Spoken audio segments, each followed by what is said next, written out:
아시아 순방 트럼프. 교수님 먼저 좀 정리하시겠어요? 네, 일본 거쳐서 이제 트럼프 대통령이 이제 한국을 도착을 했습니다.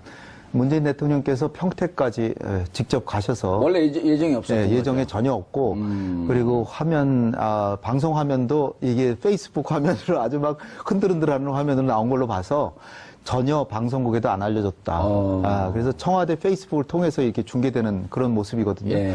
그런데 왠지 감동은 좀 있을 것 같아요. 감동이 있을 것 같습니다. 왜냐하면은 지금 일본하고 중국의 2박 3일씩인데 우리는 1박 2일인데 1박 2일 그거 자체도 그렇지만 1박 2일 중에도 24시간 여예요. 그러니까 오늘 정오에 24시간 조금 넘어가더라고요. 그러니까 사실 너무 짧아요. 짧아서 아마도 트럼프가 골프 치고 싶어가지고 아베하고는 더 오래 있었나 보다 이렇게 생각이 되는데 일본에서는 정말 극진에 대접을 했는데 결국은 경제 문제 FTA 손보겠다. FTA가 아니죠. 일본은 경제 무역 역조 해소하겠다. 그리고 그간의 미일 간의 무역 적자가 심하다. 미일 간의 무역이 불공정했고 자유롭지도 않았다. 무역 역조가 700억 달러입니다. 우리는 250억 달러, 240에서 70억 달러 그 정도인데 일본이 무역 역조로 붙이면 3배고요. 중국은 무려 3,500억 달러. 그러니까 우리보다 무역 역조가 10배, 15배 역조기 때문에 우리가 한 250억. 우리는 너무 트럼프한테 주눅 들을 필요 없다. 그리고 지금 추세가 지금 뭐 경제 문제는 이제 선생님도 아시겠지만 사실 한미 무역 그 흑자가 좀 줄어들고 있어요. 추세가. 그리고 세계적으로 볼 때 상품 분야는 줄어들고 있고 서비스 분야는 늘어들고 있고. 늘어나서 미국이 서비스 분야 무역 적자 늘어나고 있고. 나중에는 미국이 흑자 볼지도 모릅니다. 그런 상황에서 트럼프한테 주눅들 필요 전혀 없다. 이런 생각이고요. 그 대신에 저는 더 중요한 게 국가안보 확실하게 해야 되는데 미 전략자산이 왔다 가고 해가지고 한국을 미국에 완전히 의존하게 만들어서 한국한테 얻을 건 다 얻어가는 수법 아니냐 이런 생각이 좀 들고요. 그러니까 확실하게 동맹으로서 안전 보장해 주려면 확실하게 해주라고 당당하게 얘기해야 되고 두 번째로 봐라 서울시 주변에 2,500만 명 산다. 당신이 헬기로 보지 않았냐.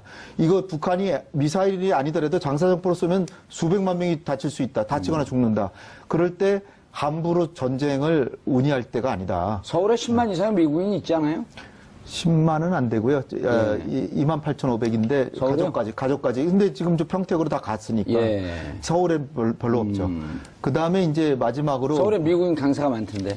미국 강사가 많죠. 미국인들은 저 주한미군 장병 말고 미국인들은 한 10만 명 되죠. 그 얘기하는 거예요. 네, 그렇죠. 10만 명 되죠. 장병도 중요하죠. 장병들은 어쨌든 자기 디펜스 할 수 있는 무기라도 있는데. 그렇죠. 민간인도 아무것도 없잖아요.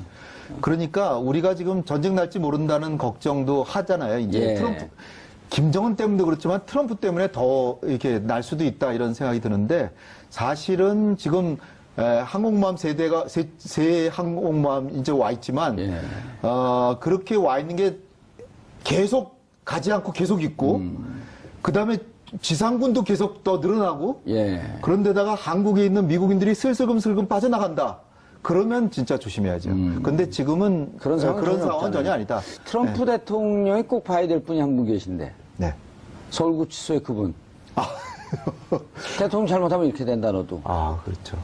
근데 트럼프 대통령은 꼭 그런 상황이 아니더라도. 지금 위험하잖아요. 세계적으로 잘못 전쟁 가지고 장난하다가는. 정말로 국제적으로 뭐 희 들어가는 사람 있잖아요. 그런 사람의 반열 갈 수도 있기 때문에. 그럼요. 진짜로 자기의 명예를 존중한다면, 트럼프에게도 명예가 있다면, 조심해야 된다. 함부로 이제 전쟁놀이 말로 말폭탄은 전쟁놀이 하지 말고 말로도 하는 것은 별로 안 좋다. 왜냐하면 전쟁이란 게 꼭 미국이 공격해서만 벌어지는 게 아니라 미국이 공격할지 모른다라고 과잉으로 우려한 김정은이가 선제 공격으로 전쟁을 일으킬 수도 있기 때문에 그렇다고 해서 미국의 책임이 없는 것이냐 그런 차원도 한번 생각해 보시길. 근데 교수님 어떤 상황에서도 김정은이 그럴 우려 상황에서 선제 공격은 절대 안 하는 거 아시잖아요. 안 하리라고 생각은 하는데 절대 안 하잖아요. 하면 자기가 죽는 걸 알기 때문에. 그럼요. 이제 전쟁 나면 북한은 절멸인데 북한만 절멸이 아니라 한반도 자체가 향후 한 30년에서 100년 동안 사람이 살 수 없는 땅. 핵전쟁이니까. 그러니까요. 김정은이에게도 그런 이성이 있다고 저는 봅니다. 김정은이 이번에 새로운 직책을 하나 얻었잖아요. 네. 아베 선거대책위원장. 아, 그렇죠. 예. 예? 지금 북한이 미사일 쏠 때마다 저 아베 인기가 올라가가지고 사실 일본에서 20% 이하의 지지도가 되면 자연히 총리가 이제 그만두는 상황이었다고 하는데 예, 역대 20% 밑으로 갔다가 40%까지 그냥 지금 50%는 급진전으로 그 김정은이 갖다 도와준 거죠. 313석 공명당까지 하고 연합해갖고 313석, 310석이 개헌석이거든요. 예. 걱정돼 죽겠어요. 김정은이 이런 걸 알아야 돼. 그렇죠. 예? 근데 김정은이 그걸 겁내지 않을 거예요. 왜냐하면 일본이 우경화하고 무정화하면 그걸 빌미로 자기도 떠들어댈 수 있으니까. 알겠습니다. 그런데 네. 정철진 평론가님, 사실은 안보를 빙자한 세일즈 외교하는 거 아니에요? 무기 팔아먹으려고? 저는 약간 좀 긴장을 좀 하고 있는데 예. 오늘 이제 어쨌든 주제가 안보와 통상일 텐데 일본에 갔다 왔을 때를 좀 먼저 봐야 될 것 같아요. 예. 그러니까 일본 아베 총리가 굉장히 막 극진하게 대접을 하고 막 이렇게 입에 혀같이 굴다가 뒷방 맞았죠. 일단 첫 번째 카드 먼저 던졌어요. 예. 그러니까 일본이 TPP, 그러니까 환태평양 경제동맹과 협정을 우리 다시 한번 해보자라는 제시를 싹 한번 했습니다. 경제적으로요. 왜냐하면 이 TPP에 들어가게 되면 일본은 자동적으로 한 13국가랑 동시에 FTA를 자동 빵이라고 그렇죠. 딱 체결하게 되는 거거든요. 환태평양 경제공동체. 경제 동반자 협정을. 경제 동반자 이거를 이제 협정. 미국 트럼프가 깬 거예요. 그쪽 박을 다 된 거를. 밀었는데 트럼프가 그걸 걷어찼죠. 하고 우리는 미일 FTA를 하자라고 이제 얘기를 했는데 그때 나오니까 일본이 확 돌아섰어요. 그래서 조금 전에 속보를 좀 보니까 예. 미일 FTA는 말도 안 되는 이야기다. 하고 일본이 지금 대미 무역 흑자를 많이 내고 있지만 우리보다도 중국은 규모상 훨씬 더 크고 추세적으로 한국에 올라오고 미일 있는데 FTA 하자는 누가 제안한 거예요? 미국 트럼프가 한 거죠. 왜냐하면 트럼프 입장에서는 그 판에서 다 들어가가지고 이렇게 다자간 협정을 하는 것보다 일본 하나 딱 앉혀놓고 둘이 하는 게 되게 좋으니까 그러면서 더 유리한 조건으로 협정을 할 수가 맺고. 있으니까. 근데 지금 미일 FTA 트럼프의 제안을 일본이 그렇게 막 또 하다가 딱 걷어찼단 말이죠. 예. 그럼 이제 보면은 지금 현재까지 트럼프의 성과가 한 게 무기 판다는 건데 일본 입장에서는 무기 뭐 계속 사주겠다라는 거 아니겠습니까? 예. 이건 일본도 원하기 때문에 무기는 사주죠. 그렇죠. 일본이 이제 이번에 선거도 뭐 중요한 개헌이든 선거도 뭐든 잘 하게 되- 치렀고 예, 예. 개헌해갖고 구조 1항 2항을 바꾸게 되면 전쟁 국가, 전쟁에 개입할 수 있는 국가, 그렇죠. 군대를 갖고 있을 수 있는 국가로 가게 되면 무기를 무조건 드려야 되니까. 그렇습니다. 그러니까 무기를 사줄 거니까 아베가 막 그렇게 살랑살랑 된 거예요. 그러면서 취할 건 다 취했는데 경제적으로 트럼프가 일본에서 뭐 하나 못 빼왔거든요. 그래서 제가 예. 왜 긴장된다 하냐면 이렇게 해서 한국으로 넘어왔으니까 그러면 바로 이제 안보를 오른쪽에 쥐고 한미 FTA에서 뭔가 하나를 빼와야 자국, 즉 미국 국민들이라든가 미국 의회에 이거 내가 해왔다. 그러니까 우리한테 완전히 역공을 예. 퍼볼 수도 있지 않을까. 그러니까 며칠 예. 전에 김현종 본부장이 그 얘기했잖아요. FTA에 대해서 저쪽에서 아주 불리한 조건을 제시하면 파기할 수 있다라고 하는 옵션까지도 나에게 줘라. 그렇습니다. 저도 그 기사 봤어요. 그게 예. 이제 저는 며칠 친정에 전에 있었던 매일경제 단독 보도였었는데. 며칠 전에 만났어요, 저는. 아 그래요? 예. 네. 첫 번째가 우리 인원수가 너무 적다 늘려달라. 두 세 배로. 번째가 예. 네, 하고 내가 경우에 따라서 예. FTA 위주로 완전 폐기를 할 전권을 달라는 얘기를 했다라고 했고 지금 뭐 긍정적이 된 건지 안 된 건지 그 결과는 실은 모르겠습니다만 아니, 그렇게 보도가 나올 정도면 그리고 그렇게 주는 게 맞아요. 왜냐하면 김현종 본부장도 이런 게 답답한가 보더라고요. 자기는 이제 무조건 FTA를 성사시키는 그렇죠. 장본인이기 때문에 FTA를 안 깨고 이것을 옥동자처럼 가져가려고 하는 성과에 자기가 매몰되어 있다라고 하는 비판들이 있거든요.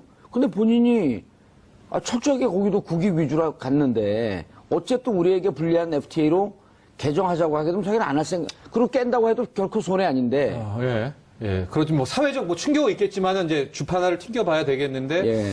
결과적으로 한미 FTA 폐기 뭐 김현종 본부장의 뭐 예. 전권과는 좀 이따 얘기를 할 테고 트럼프가 오늘 한미 정상회담에서 정말 끝간데 없는 뭐 말도 안 되는 이런 얘기를 또 던질까봐 예. 그 부분은 약간 좀 걱정이 되는 건 사실이에요. 그 여러 가지로 예상 경우의 수를 두고 대비해야 되지 하고 있지 않을까요? 그러니까 결국 한마디로 안보 위기를 일부러 조장하진 않았겠지만 안보 위기 상황에서 한국은 북한이 핵을 15개 내지 20개 미사일 1000개 이렇게 갖고 있는데 한국은 억지력이 없단 말이죠. 그러니까 미국한테 목을 메고 있는 상황에서 여차하면 선제 공격도 할 수 있다. 그럼 너넨 전쟁에 들어간다. 그런 거를 굳이 말로 안 해도 다 깔려 있다는 거죠. 이게 배경으로 딱 깔려 있는데 그런데 지금 전략자산은 상시 배치도 안 해주고 그냥 왔다 갔다 하면서 여차하면은 가겠다. 가면은 우리는 완전히 허허벌판에 핵무기 앞에 벌거숭이가 되잖아요. 예. 그런 상황에서 우리 대통령께서 과연 이거를 우리 대한민국의 경제 국익을 지켜낼 수 있을 것인가. 이게 이제 핵심인데 제가 볼 때는 여기에 맞설 수 있는 카드는 결국은 사고방식을 바꿔야 된다. 지금 우리 정부가 전술핵 재배치, 전술핵 자체를 싫어하거든요. 예. 그러나 우리 정부가 북한이라고 하는 못된 불량 국가가 핵을 개발해서 어느새 15개의 핵무기를 사실상 가져버렸고 미사일 1000개를 가져서 제주도까지 언제라도 가져갈 수 있는 이런 능력을 가져서 예. 한 발 떨어지면 100만 명 이상이 사망하는데 대한민국이 주권국가라면 당연히 핵무기를 개발할 걸 검토해야 됩니다. 근데 우리 안 하고 있잖아요. 안 할 뿐 아니라 미국의 전술핵도 다시 갖다 놓는 것조차도 생각 안 하잖아요. 그러니까 제가 드리고 싶은 말씀은 핵을 개발해야 된다는 게 아니라 세계 13위 국가로서 그야말로 핵 위협을 이렇게 절절히 느끼고 있는데 자주국가고 주권국가라면은 핵을 개발해야 마땅한데 국제사회의 평화 염원과 비확산 레이징과 미국의 강력한 요청에 의해서 우리가 핵을 개발하지 않고 있으니 미 전략자산은 당연히 갖다 놔야 되는 거 아니냐. 그 전략자산이 여러 종류가 있지만 거기엔 전술핵무기 조건부로 갖다 놓을 수도 있고 그 다음에 지금 많이 나오는 미 전략자산의 순환 배치. 그러나 순환 배치라는 건 왔다 가고 하잖아요. 이거 없을 때는 뭐냐고요. 그러니까 상시 배치를 해줘야 된다는 거죠. 상시 순환 배치든 어느 순간이고 하나의 전략 무기는 한반도에 있어야 된다.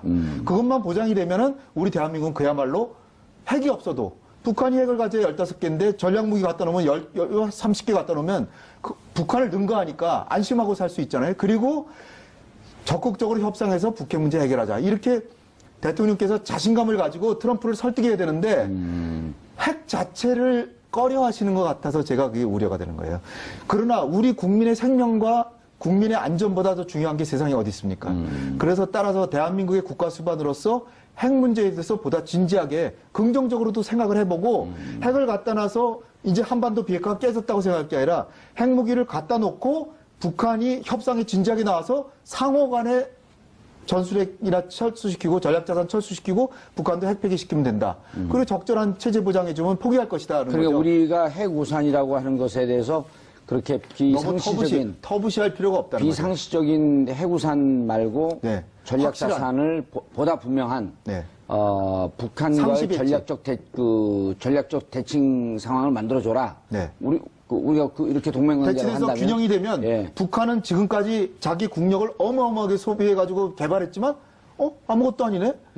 중국 핵무기 200개, 러시아 5,000개, 미국 5,000개, 일본도 만들고자 하면 3개월 내에 500개. 한국도 전술핵이 있네? 그럼 뭐 어디다 쓸 거예요? 그 북한의 핵. 따라서 그 상태에서 이제 북한을 다스리자는 거죠. 그런데 왜 그걸 왜 안 하는 거냐는 거죠. 저는 그거를 이해를 못 하겠어요. 우리가 무슨 평화주의라는 거는 매우 위험합니다.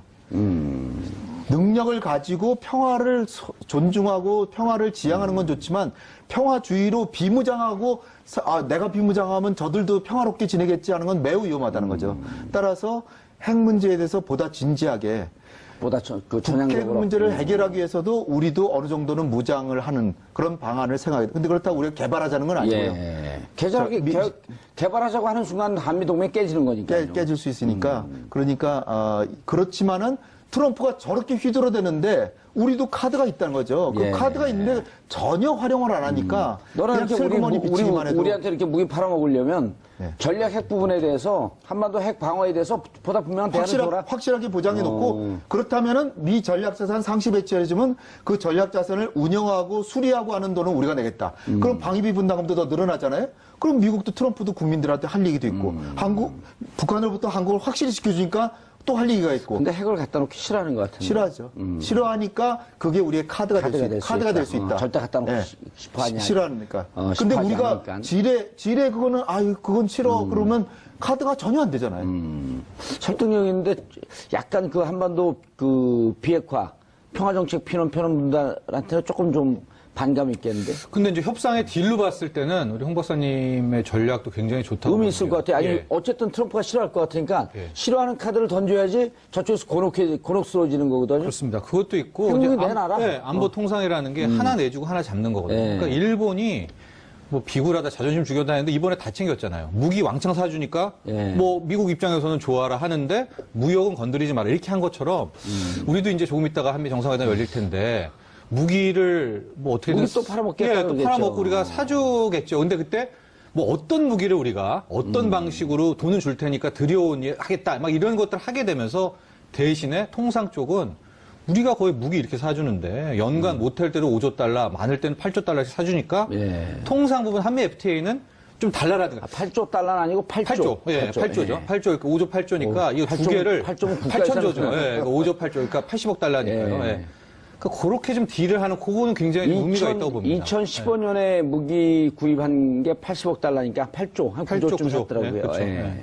그러니까 그 우리가 지금 첨단 무기 사는 건 거의 기정사실입니다. 예. 거꾸로 미국은 첨단 무기 팔아줄 거를 양해했다라고 서명까지 했어요. 트럼프가. 그리고 한국은 특별히 팔아줄게. 이렇게 돼 있거든요. 그리고 지금 한미 연례안보협의회라고 국방장관 간에 며칠 전에 회담했잖아요. 거기도 한국군의 전자권 전환 수용을 위해서 한국군의 능력이 늘어나야 되는데 그러기 위해선 첨단 자산이 필요하다. 거기에 미국은 적극 협력한다. 그런 규정이 있어요. 돌발 질문이요. 예. 왜 무기를 꼭 미국에서만 사야 되나요? 그건 이제 한미 동맹이니까 예. 과거에 청와대 의견부 수석하고 하신 분들 다 그렇게 얘기를 하시더라고요. 좀 싸고 성능 좋은 중국 거 사면 안 돼요? 중국 거를 사는 거는 좀 문제가 있을 수도 왜요? 있어요.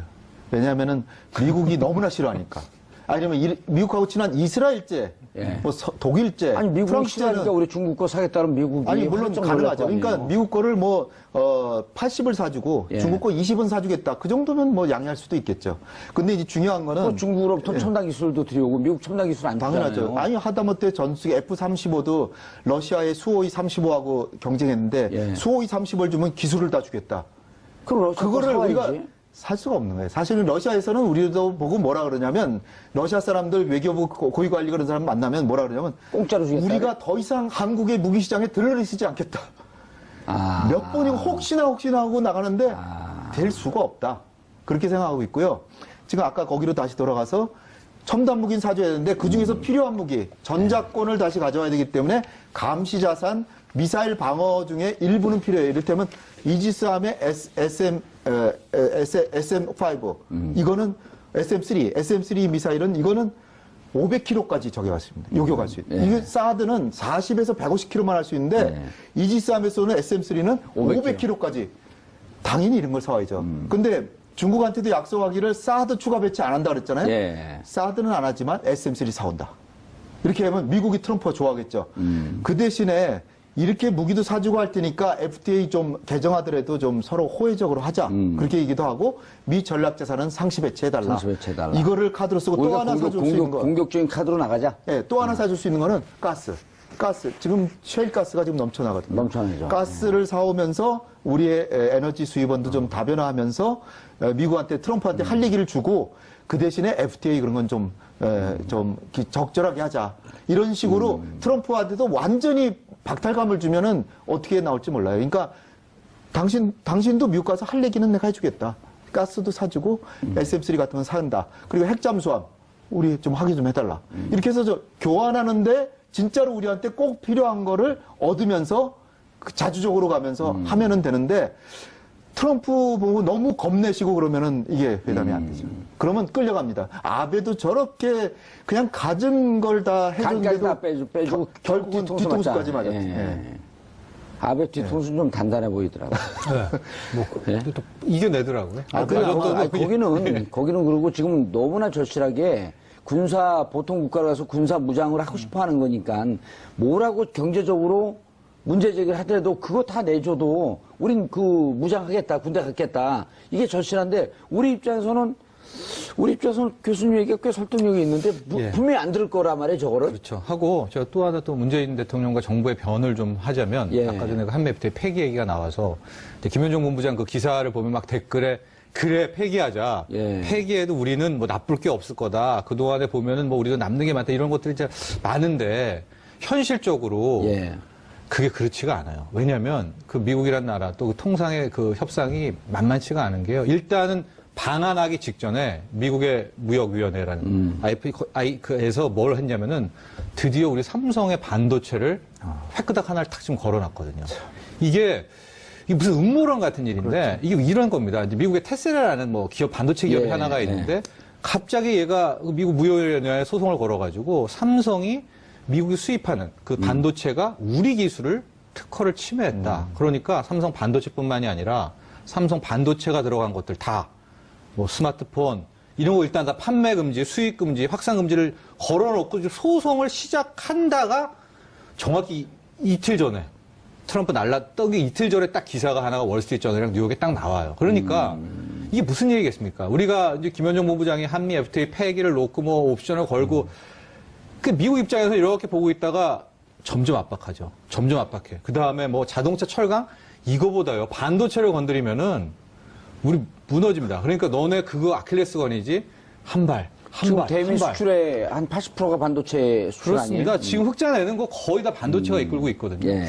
그래서 우리가 당당하게 협상에 임하겠다, 뭐 폐기를 전제로 해서 싸우겠다라고 이제 저도 그렇게는 이제 공론화적으로 말을 하지만 아니, 막상 둘이 앉으면 아니 근데 역으로 반도체 우리 반도체 수입 안 하면 미국 그 기술 산업이나 이런 쪽도 위험하지 않아요? 그렇죠. 이제 자폭이지만 시간 끌기를 하는 거잖아요.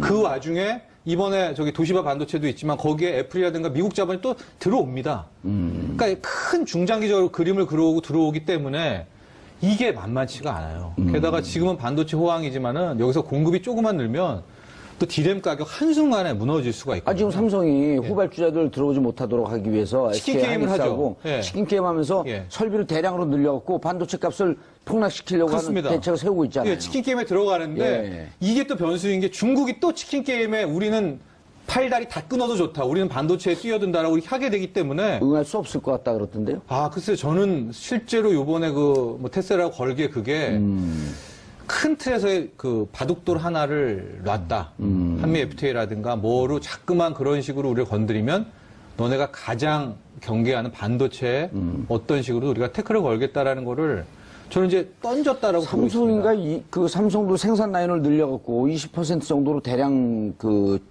증설하겠다 그러고 SK 하이닉스도 그렇고 그래서 그 반도체는 가격 하락 전쟁에 들어갔다 이라고 그렇죠. 하는 게 지금 일반적인 예.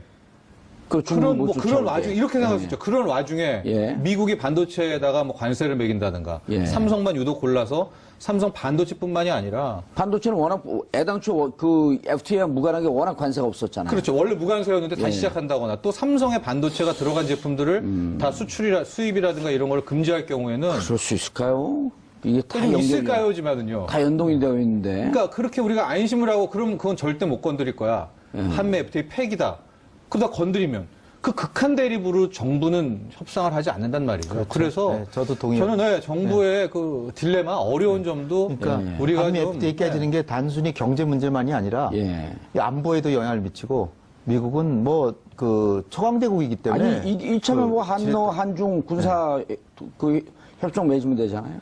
그거는 미리 다 해놓고 나중에 배짱을 부리면 몰라도 예. 그냥 미국이 깨졌으니까 이제 다시 하자 아니, 그러다가 깨지는 거 중국 같으니까. 그러세요? 받아줍니까? 그러다가 이게 깨졌는데 우리가 찾아가면 그러다가 아니죠. 북한한테 당하죠. 지금 우리가 경제력으로는 40배지만 군사력으로는 지금 그게 아니기 때문에 그런 거는 이렇게 쉽게 할 문제가 아니고 그다음에 우리가 간과할 수 없는 게 경제 문제 중에 금융.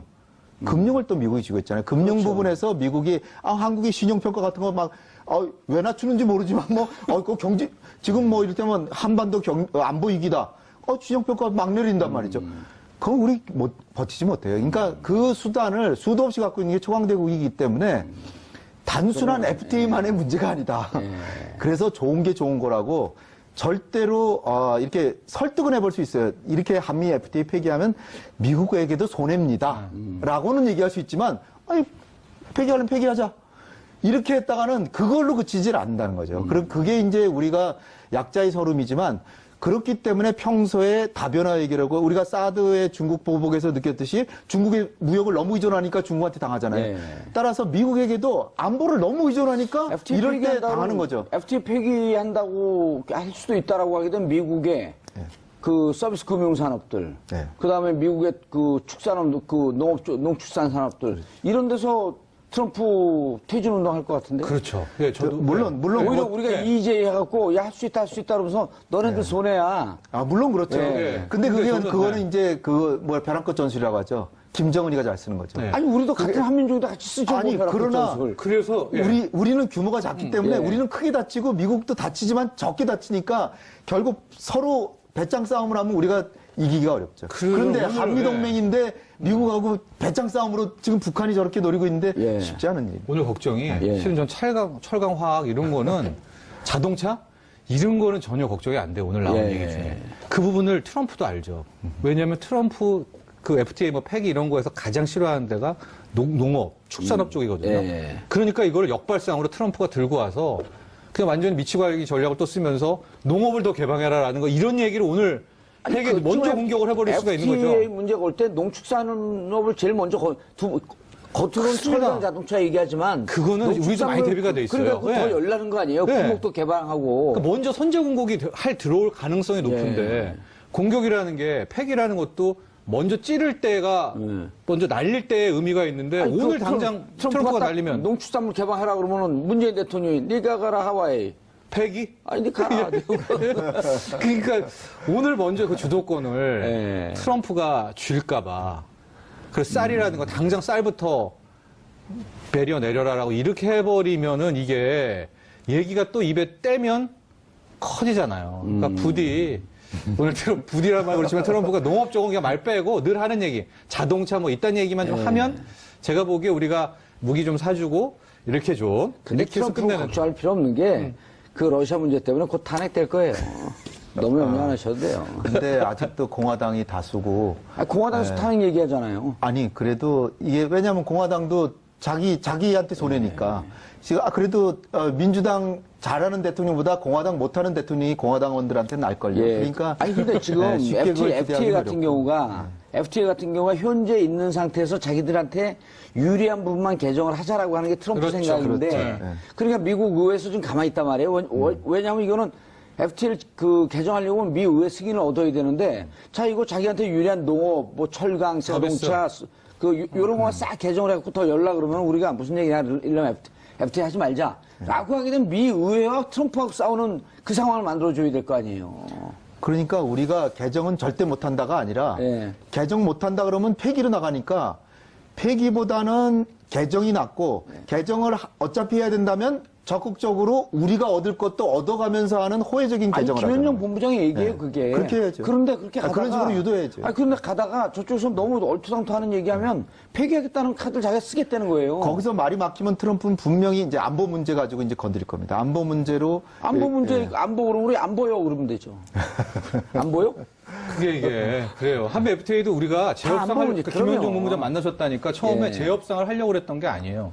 재협상을 할지 말지를 결정하자. 그 논의를 하자라고 선빵을 먼저 김현종 본부장이 날리고 그럼 그때 잘했다고 박수치고 막 그럼 3년 걸린다는 거 네, 아니에요? 3년 걸리고 5년 걸린다 논서 썼죠. 그러다가 한 2주일인가 갑자기 트위터에다가 위드드로를 나온 거 아니에요. 팩이 나오니까 그럼 우리가 어쩔 수 없이 재협상 합시다.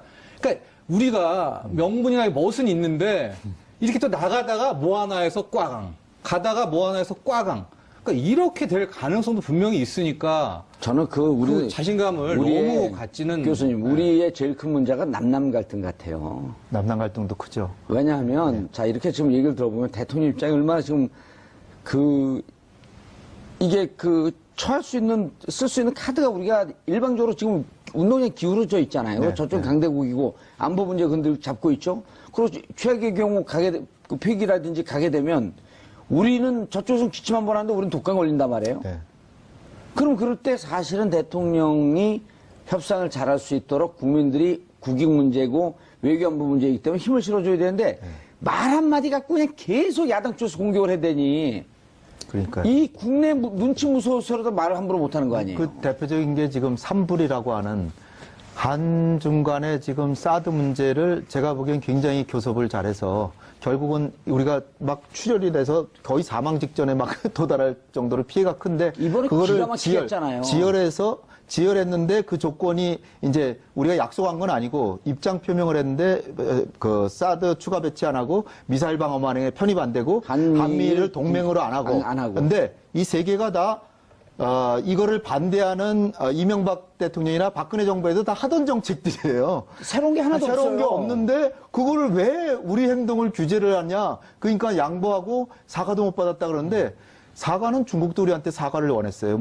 왜 사드를 우리 국익에 반하게 사드를 왜 배치했냐 사과해라 라고 했는데 우리도 안 한 거나 마찬가지예요. 그러니까 우리가 너무 퍼주기 위해서 지금 그 사드 합의에 간 게 아니거든요. 어차피 우리가 안 할 거를 입장 표명만 했고 설사 나중에 우리 입장 바뀌면 바꿔도 되는 거예요, 사실은.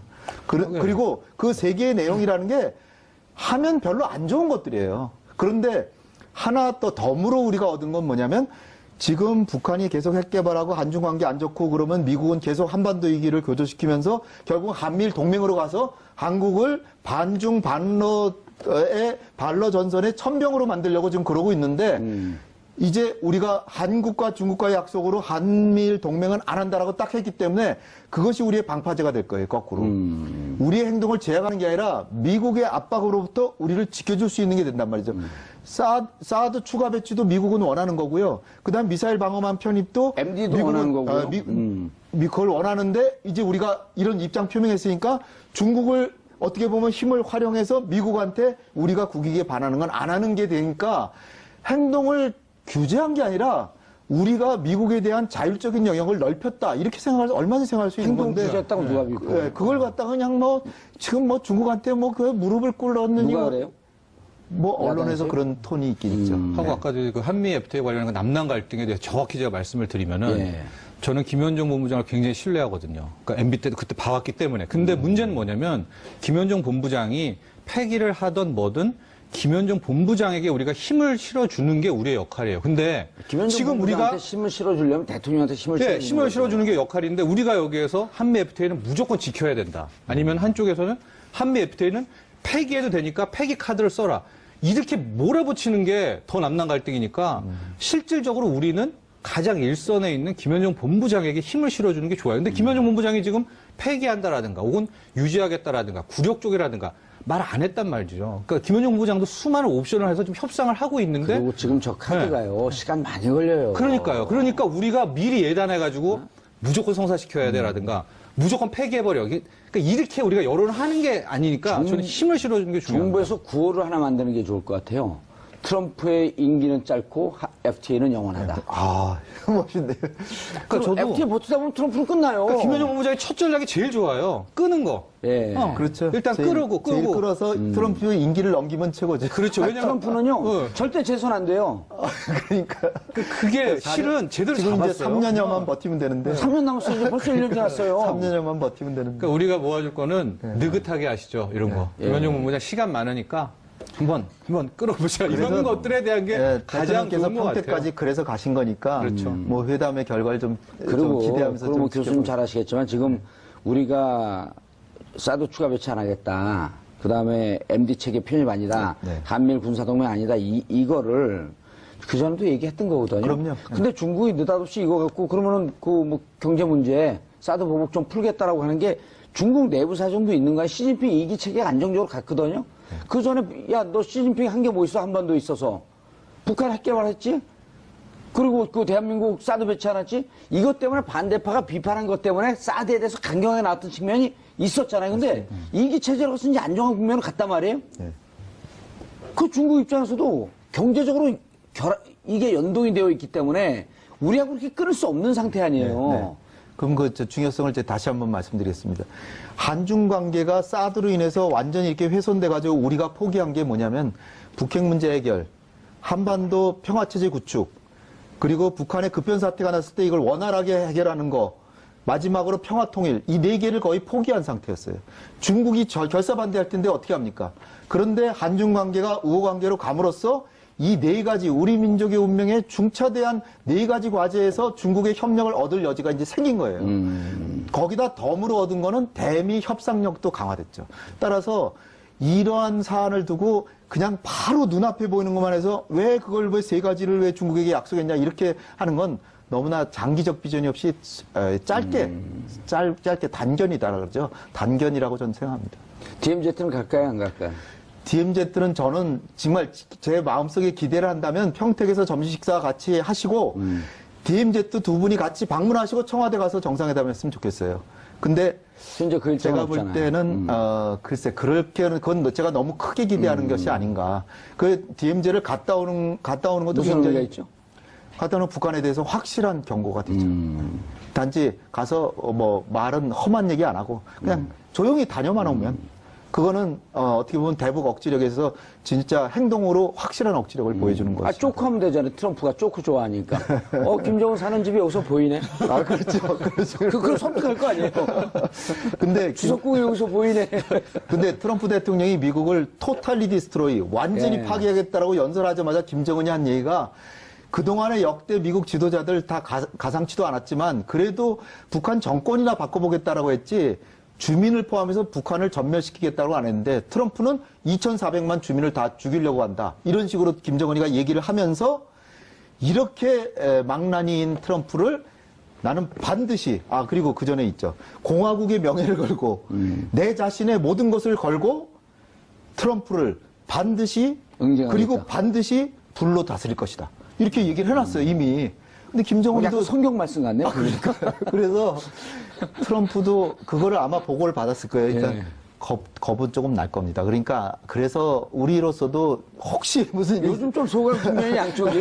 그러니까 우리로서도 뭐 혹시 모르니까 그 신변보호 때문이라도 가지 마십시오라고 했을지도 모르죠. FTA는 이제 시작이에요. 네, 시작인 것 같고요. 저는 아까 이제 중국 얘기 나왔으니까 그걸로 약간 좀 가름을 하면 그 중국이 경제 보복을 한번 하면 이제 무지막지하게 몰아치거든요. 하고 한 4년, 5년간을. 근데 우리 1년 만에, 어쨌든 1년 반 만에 풀린 거예요?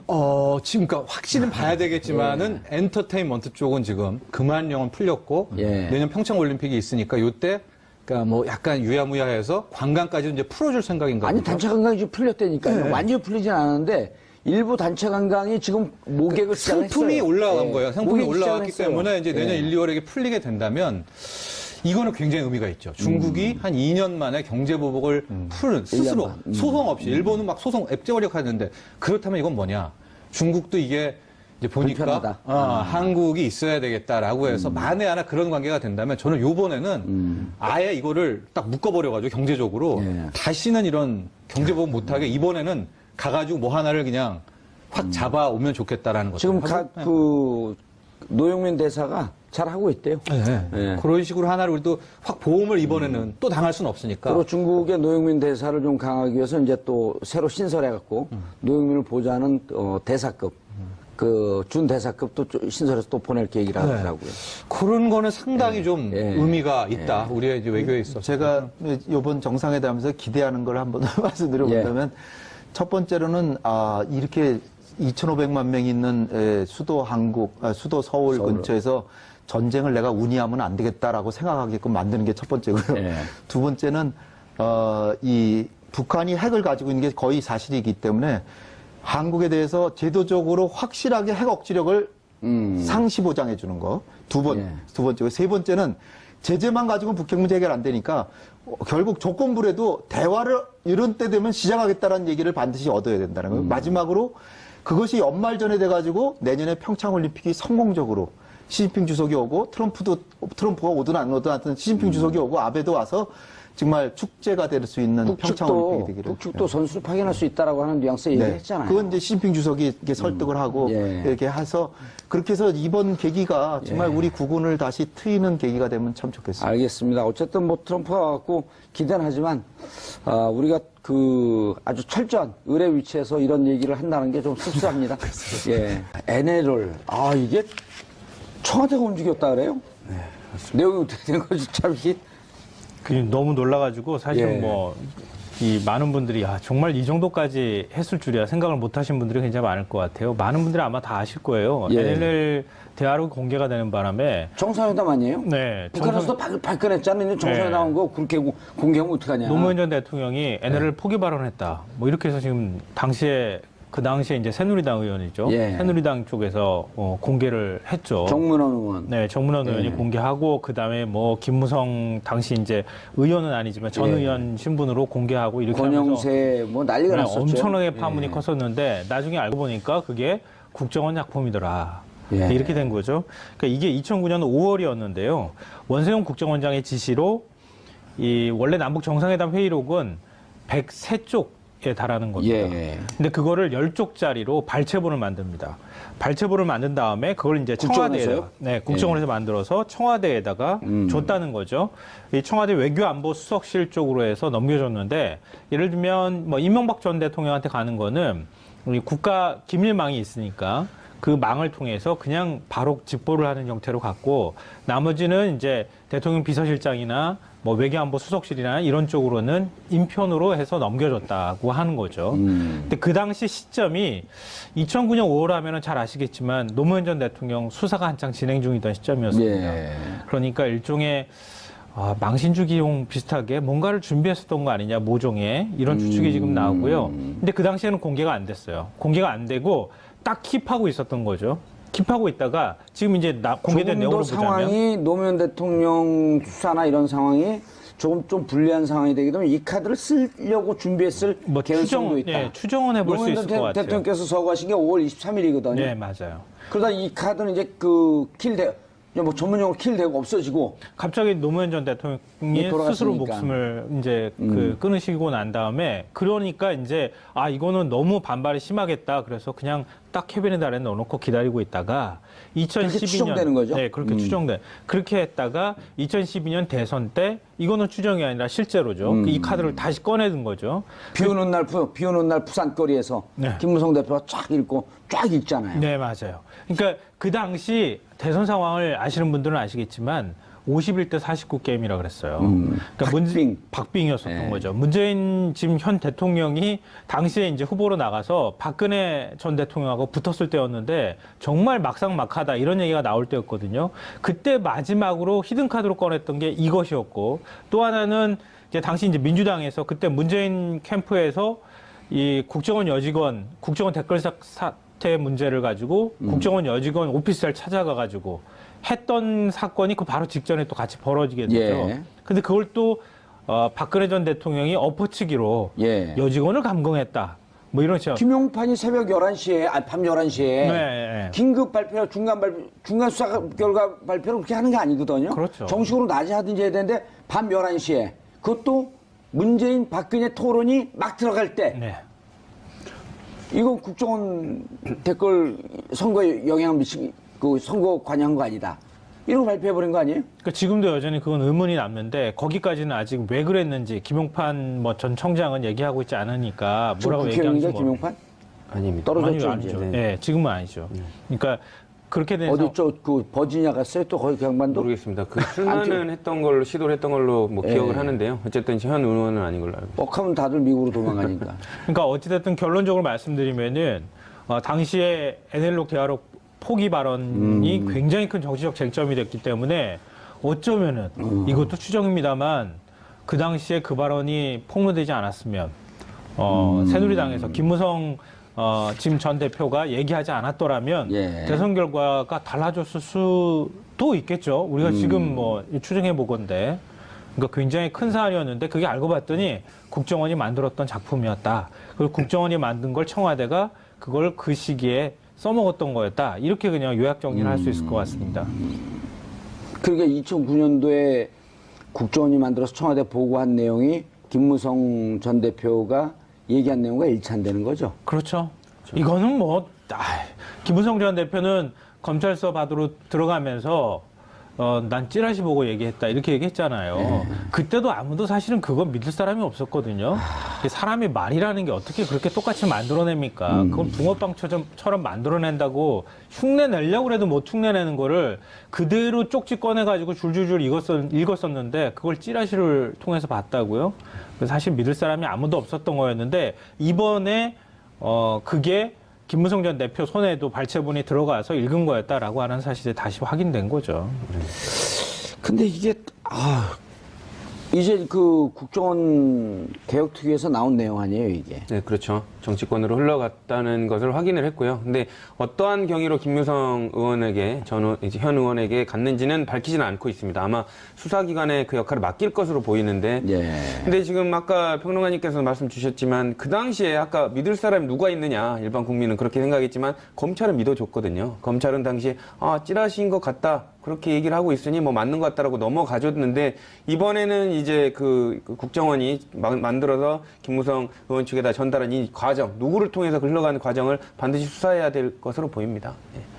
예. 그거 수사하라고 수사 의뢰를 한 거죠. 예. 그러니까 어떻게 보면 당연히 거기 관련된 사람들은 다 소환되겠지만 김무성 의원도 당연히 나와서 도대체 누구한테 이걸 들었는지. 아니 일단 원세훈 원장한테 당신 이거 누구 짓으로 이걸 이렇게 요약을 해서 이게 그 대통령 기록물 아니에요? 대통령 기록물이죠. 그러니까 대통령 기록물이게 되면 30년 동안 오픈을 못하든지 그렇게 되어 있는 거 아니에요?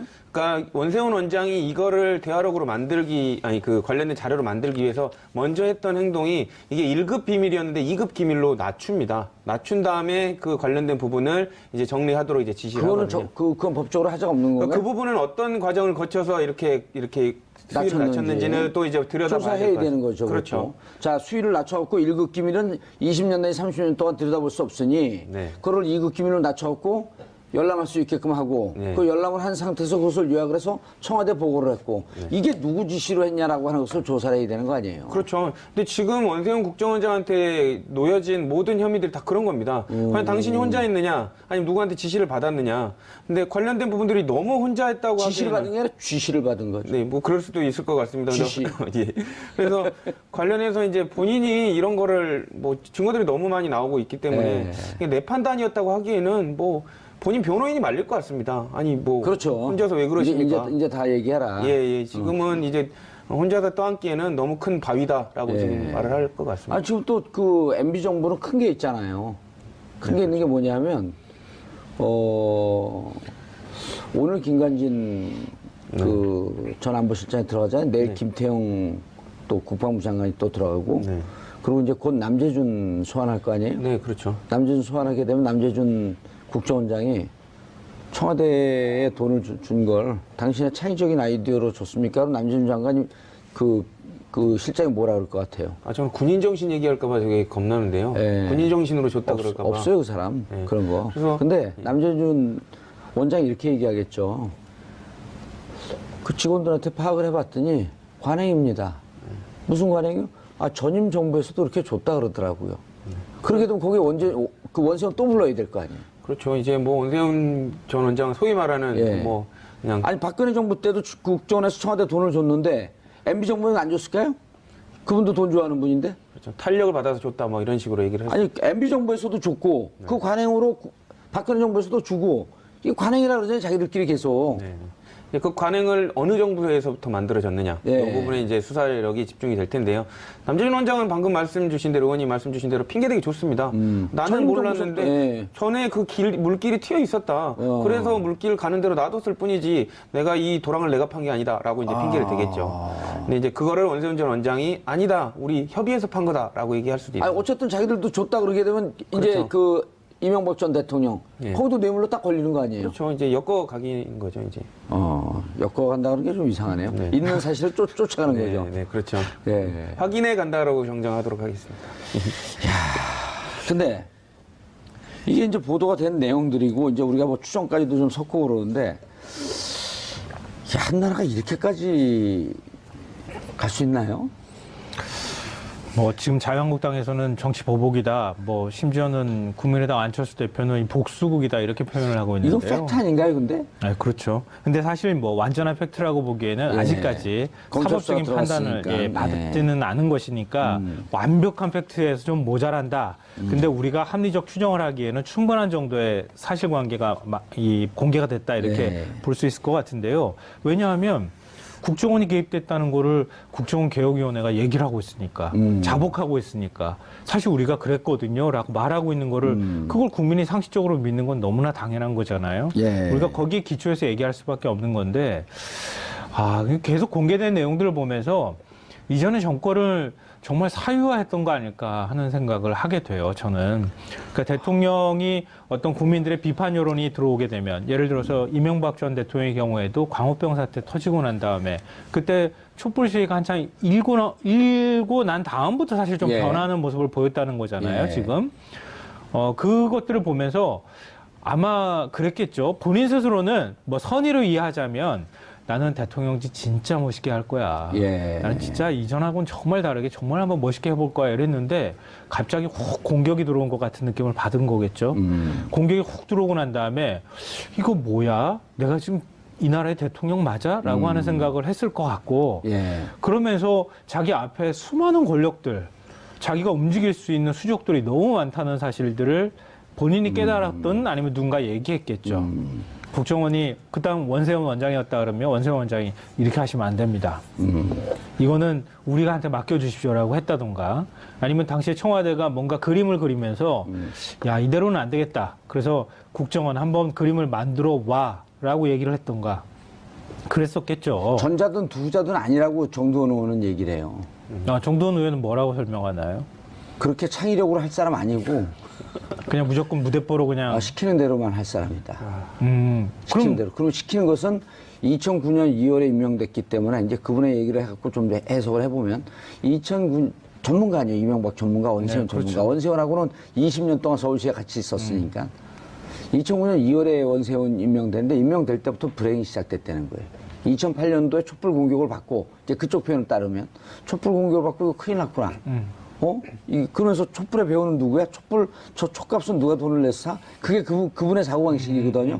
배우 세력이 있어서 자기를 공격하려고 하는 좌파 세력이 있다 이렇게 보고 네네. 그럼 이걸 막을 수 있는 충직한 사람은 원세훈밖에 없다. 그러니까 이 모든 그림은 청와대 작품일 가능성이 높다는 거죠. 저도 그렇게 비슷하게 말씀드린 거예요, 사실. 아니, 원세훈 원장이 독자적으로, 창의적으로 이런 나이들 낼 수는 없을 거다. 어떻게 원세훈 원장 혼자 머리에서 나올 수 있었겠어요. 예. 아무리 국정원장이지만 국정원장을 보좌하는 조직이라는 게 있는 거고요. 우리나라 공기업 어느 공기관을 가더라도 기관장 되면요. 그 밑에 기관장을 뒷받침할 만한 사람들이 그럼요. 생겨요, 예. 다. 그래서 어떻게 하면 좋니? 이렇게 물어봤을 거고, 물어보면 누군가 얘기하지 않았겠습니까? 그 중에 마음에 드는 거. 밟아야 됩니다. 마음에 드는 거 골랐겠죠. 예. 골라가지고 그림을 만들려고 했었을 거고, 그 중에 하나가 이번에 이제 얘기가 됐던 것처럼 NLL 대화록 문제였을 거라는 거예요. NLL을 포기했다라고 하는 것은 우리 국민들 감정, 이른바 이제 그 애국심에 호소하기도 무조건 지지율 올라가는 국민들이거든요. 애국심이 얼마나 충실해요. 근데 포기했다면 거기에 내용도 잘 몰라요, 사실. 노무현 대통령이 얘기했던 것은 선으로 되어 있는 건 맨날 싸우니 선을 면으로 바꿔서 공동 어로 수용을 만들자 이 얘기였었거든요. 네, 맞아요. 근데 그거를 NLL 포기했다고 포기했다고 이렇게 주장을 했으니까 그것도 더군다나 발췌록으로 만든 10페이지짜리 딸랑 보고 예. 103쪽이나 되는 것들을 발췌한 것들을 가지고 국정원에서 어떻게 자신의 발췌를 입맛에 했는지 맞게. 모르겠지만 예. 그렇죠. 그걸 청와대가 쥐고 있으면서 기다렸다가 때를 보고 2012년도에 공개를 했다 이렇게 봐야 되는데요. 예. 저는 이번 문제가 크게 세 가지로 정리될 것 같아요. 첫째로는 정치적으로 남북 정상회담 대화록, 대통령 기록물을 마음대로 이용했다. 특히 대선 기간 동안에 정치적 의도를 갖고 차기 일종의 미래 권력을 만든다고 하는 측면에서 사용했을 가능성이 굉장히 높다. 그러니까 우리가 얘기하는 것처럼 이명박 박근혜 정부라고 하는 게 연결될 수밖에 없다는 맞아요. 게 바로 그런 국민들이 현명한 지점이고요. 거예요. 그래서 이명박근혜 정권을 그렇게 묶어갖고 얘기를 해요. 네, 맞아요. 그리고 그게 댓글 사건으로 계속 지금까지 이어져 왔던 거 아닙니까? 그리고 둘째로는 김무성의 거짓말입니다. 김무성의 거짓말. 이거는 아마 제가 한 구절만 읽어드릴게요. 그 부산 가가지고 그 비 오는데 읽었다고 하는 내용이에요. 그동안 외국 정상들의 북측에 대한 얘기가 나왔을 때 나는 북측의 대변인 또는 변호인 노릇을 했고 때로는 얼굴을 붉혔던 일도 있습니다. 이거 노무현 전 대통령이 말했다고 얘기하는 거예요. 근데 대화록 원문, 정상회담 대화록 원문에는 그동안 외국 정상들의 북측에 대한 얘기가 나왔을 때 나는 북측의 대변인 노릇 또는 변호인 노릇을 했고 때로는 얼굴을 붉혔던 일도 있습니다.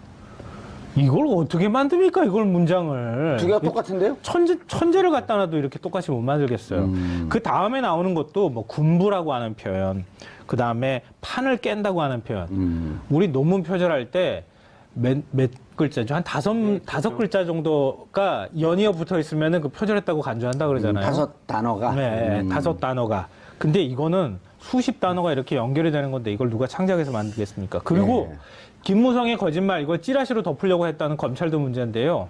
그렇게 거짓말을 한 게 사실상 지금 드러나고 있는 상황인데 그 당사자가 바른정당에서 또 통합하라는 이유로 자유한국당으로 다시 의원들을 데리고 들어갔다는 겁니다. 김무성 의원이요? 네. 이것도 상당히 심각한 문제고요. 세 번째로는 이게 남북 정상회담 대화로 이거 공개했다는 게 굉장히 정쟁화가 됐잖아요. 2013년도에 이걸 가지고 1년 내내 사실은 싸웠어요.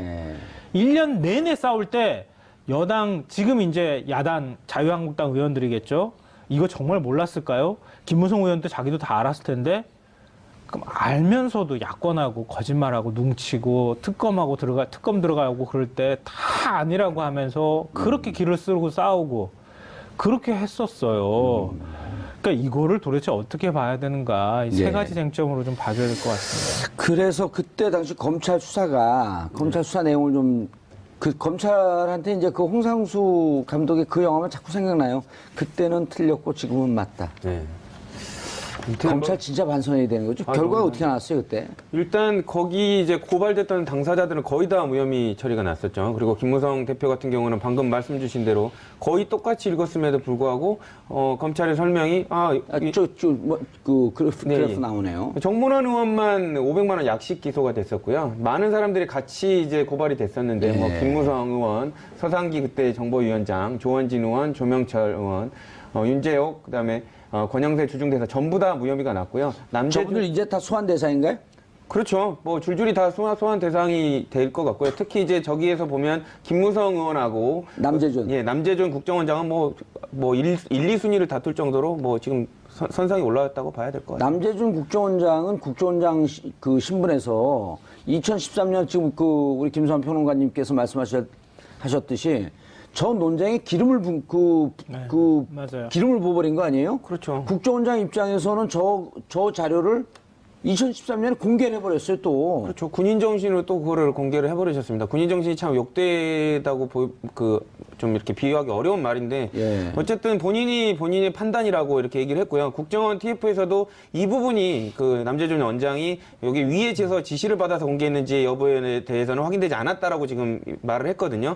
하지만 그 부분도 수사하는 과정에서 남재준 전 원장 입에서 무슨 얘기죠? 남재준 국정원장이 위에 지시를 받고 공개한 건지 본인이 공개한 건지 파악이 안 됐다는 얘기. 파악이 안 됐다는 얘기입니다. 근데 이제 이 부분은 그 TF에서는 확인을 못했지만 수사하는 과정에서 남재준 원장의 입에서 또 나올 수도 있는 부분이죠. 왜냐하면 방금 말씀드린 대로 지금은 이제 수사가 안 됐으면 모르겠지만 당사자들을 지금 불러서 지금 검찰이 확인을 해야 되는 과정이거든요. 그렇기 때문에 그런 의사결정 과정 이런 부분들을 반드시 그 질문에서 물을 수밖에 없는 상황입니다. 남재준 전 원장이요. 한번 그림을 한번 그려보죠. 다시 2009년도에 처음 청와대로 넘어갔죠. 그리고 2012년도 대선에서 이 대화록 문제가 또 다시 쟁점이 됐어요. 그리고 2013년도에 다시 또 국회에서 정치권에서 난리가 났어요. 그러면 그 대화록은 어디로 휘리릭 사라지고 없는 걸까요? 정권이 바뀌었어도 갖고 있는 거죠. 또 두 정권의 속성이 똑같은 정권인데. 그러니까 갖고 있었던 거예요, 누군가는. 그러니까 청와대가 이거를 공개해야 되나 말아야 되나 그 당시에 첨예한 논쟁이 되고 있는 상황이었기 때문에 이거를 어떻게 하면 좋을지가 굉장히 청와대의 핵심적인 논의 안건이었을 거고 고민했을 거라는 거예요. 근데 이런 상황에서 남재준 국정원장이 아니 간부들이 이거 공개하시면 절대 안 됩니다. 이렇게 얘기를 하는데 이건 원장 소신이야. 그리고 국회가 가지고 확 그냥 까버렸어요. 그 원장 혼자 소신이었을까요? 그래서 제가 그걸 여쭈려고 그래요. 자, 이제 남재준 국정원장이 가장 크게 이제 지금 문제가 되고 있는 게 그 남재준 국정원장 시절에 이현수 그 기조실장이 문고리 3인방한테 돈을 줬다는 거 아니냐? 40억 정도? 그거보다 이제 좀 넘어가죠. 자, 이 40억 문제를 갖고 남재준 원장을 불러요. 자, 그럼 그 질문에 야, 40억 너 어떻게 된 거야? 당신 판단대로 준 거야? 그러면 첫 번째 답변이 군인 정신으로 내가 알아서 줬습니다. 이게 첫 번째 답변. 두 번째가 전 잘 모르는데요. 전임 정권 때도 계속 이렇게 전임 원장 때도 해서 그 관행대로 쫓았습니다. 1번, 2번, 몇 번이요? 그거는 변호인은 당연히 2번을 얘기를 하라고 하죠. 우리 김성환 평론가님은요? 추정컨대 남재준은 잘 모르시죠? 네, 저랑 뭐 친하지는 않습니다. 남자의 남자니까 남자끼리는 좀 알지. 근데 아니 본인들은 어떻게 해서든 살아남아야 되니까 예. 빠져나갈 때는 빠져나가는 논리를 만들겠죠. 예, 군인 정신 없어요, 이 사람. 네. 예. 뭐 이미 좀 너무 예. 그 재단적으로 그래서 2번으로 갈 해가지고. 거다. 예, 저도 그럴 거라고 자, 봅니다. 그다음 2013년 대화를 공개할 때 대화를 왜 공개했습니까? 군인 정신으로 내가 내 뜻대로 판단해서 했습니다. 네. 가 1번. 어디 지시받고 했는데요? 위에서 하라 그래서 했는데요? 그건 너무나도 당연히 이것도 2번입니다. 이번. 예. 아니요, 전 3번이 있을 거라고 3번 생각해요. 국익을 위해서 공개했습니다. 이런 사람들이 주로 이런 논리 펴거든요. 아, 그럼 검찰이 미워해요. 아, 그런가요? 근데 아마 이제 정황상으로 아니, 미워하는지 안 하는지 얘기 좀 해주세요. 미워할 아니, 것 국익을 위해서 국정원장이 이게 사회적으로 쟁점이 되고 논란이 되니 국정원에 복사본이 있었는데 이거를 국회 차원에서 너무 쟁점화되고 있는 상황이고 많은 부분이 이미 공개가 됐기 때문에 예. 공개할 수밖에 없었다. 이렇게 근데 그 얘기할 근데 그게- 눈에는 나는 거짓말을 하고 있는 중입니다. 이렇게 쓰여있죠. 아마 이제 본인이 소신은 그게 그 당시에 박근혜 전 대통령의 스타일상 본인이 소신대로 할 수 있는 상황이 아니었기 때문에 아마 검찰은 그렇게 얘기할 것 같습니다. 아니, 그러니까 2급, 1급인 걸 2급으로 낮췄거든요. 네. 그건 자기가 임의로 낮출 수 없는 거예요. 네, 그렇죠. 대통령 기록물인데. 그럼 1급에서 2급으로 낮출 때 누군가 의논을 했을 거 아니에요. 네, 그렇죠. 공개하는 것도 그 사람 공개하라 그랬을 거 아니에요. 네, 그렇죠. 그분은 지금 저쪽에 가 계시고.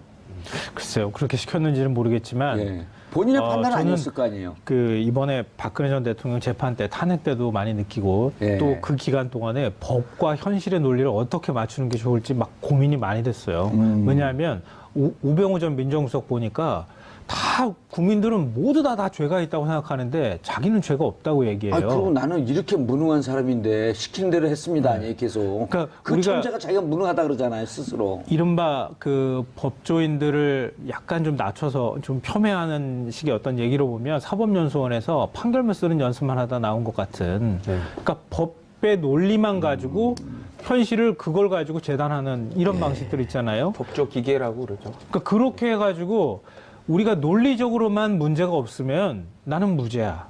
이렇게 생각하는 게 있단 말이에요. 근데 변호사 입장에서 우병우 수석이 정말로 무죄라고 생각하지는 않을 것 같고요. 예. 본인이 알고 있을 겁니다. 잘못한 거는. 내심으로는. 저는 그렇게 생각합니다. 아, 그러길 바래요, 저도. 아니, 그리고 이게 막상 평상시에 그 힘을 주고 있었던 사람들, 예를 들어 검찰, 그 다음에 군 장성들, 이분들이 자기가 이런 수사의 대상에 오르는 순간 무척 그 심하게 떨고 있다 그러더라고. 어제 어떤 그 검찰 출신의 변호사를 만났더니. 그러니까 그래서 지금 이제 뭐 불의의 사고이긴 하지만 이런 사고가 나는 게 이런 일이 올 줄 몰랐다는 거예요. 그럴 수 있죠. 네, 그럴 수 있죠. 아니, 이제 우리 같은 사람은 감옥을 보내든 검찰 수사를 받든 뭐 놀러 오듯이 하면 되는데 그분들이 그렇게 안 된다는 거예요. 갔다 오셨기 때문에 놀러 가듯 가실 수 있겠지만 아니, 저 보통 사람은 가가지고 저는 그렇게 안 검찰 돼요. 수사를 한 8번인가 받은 것 같아요. 네.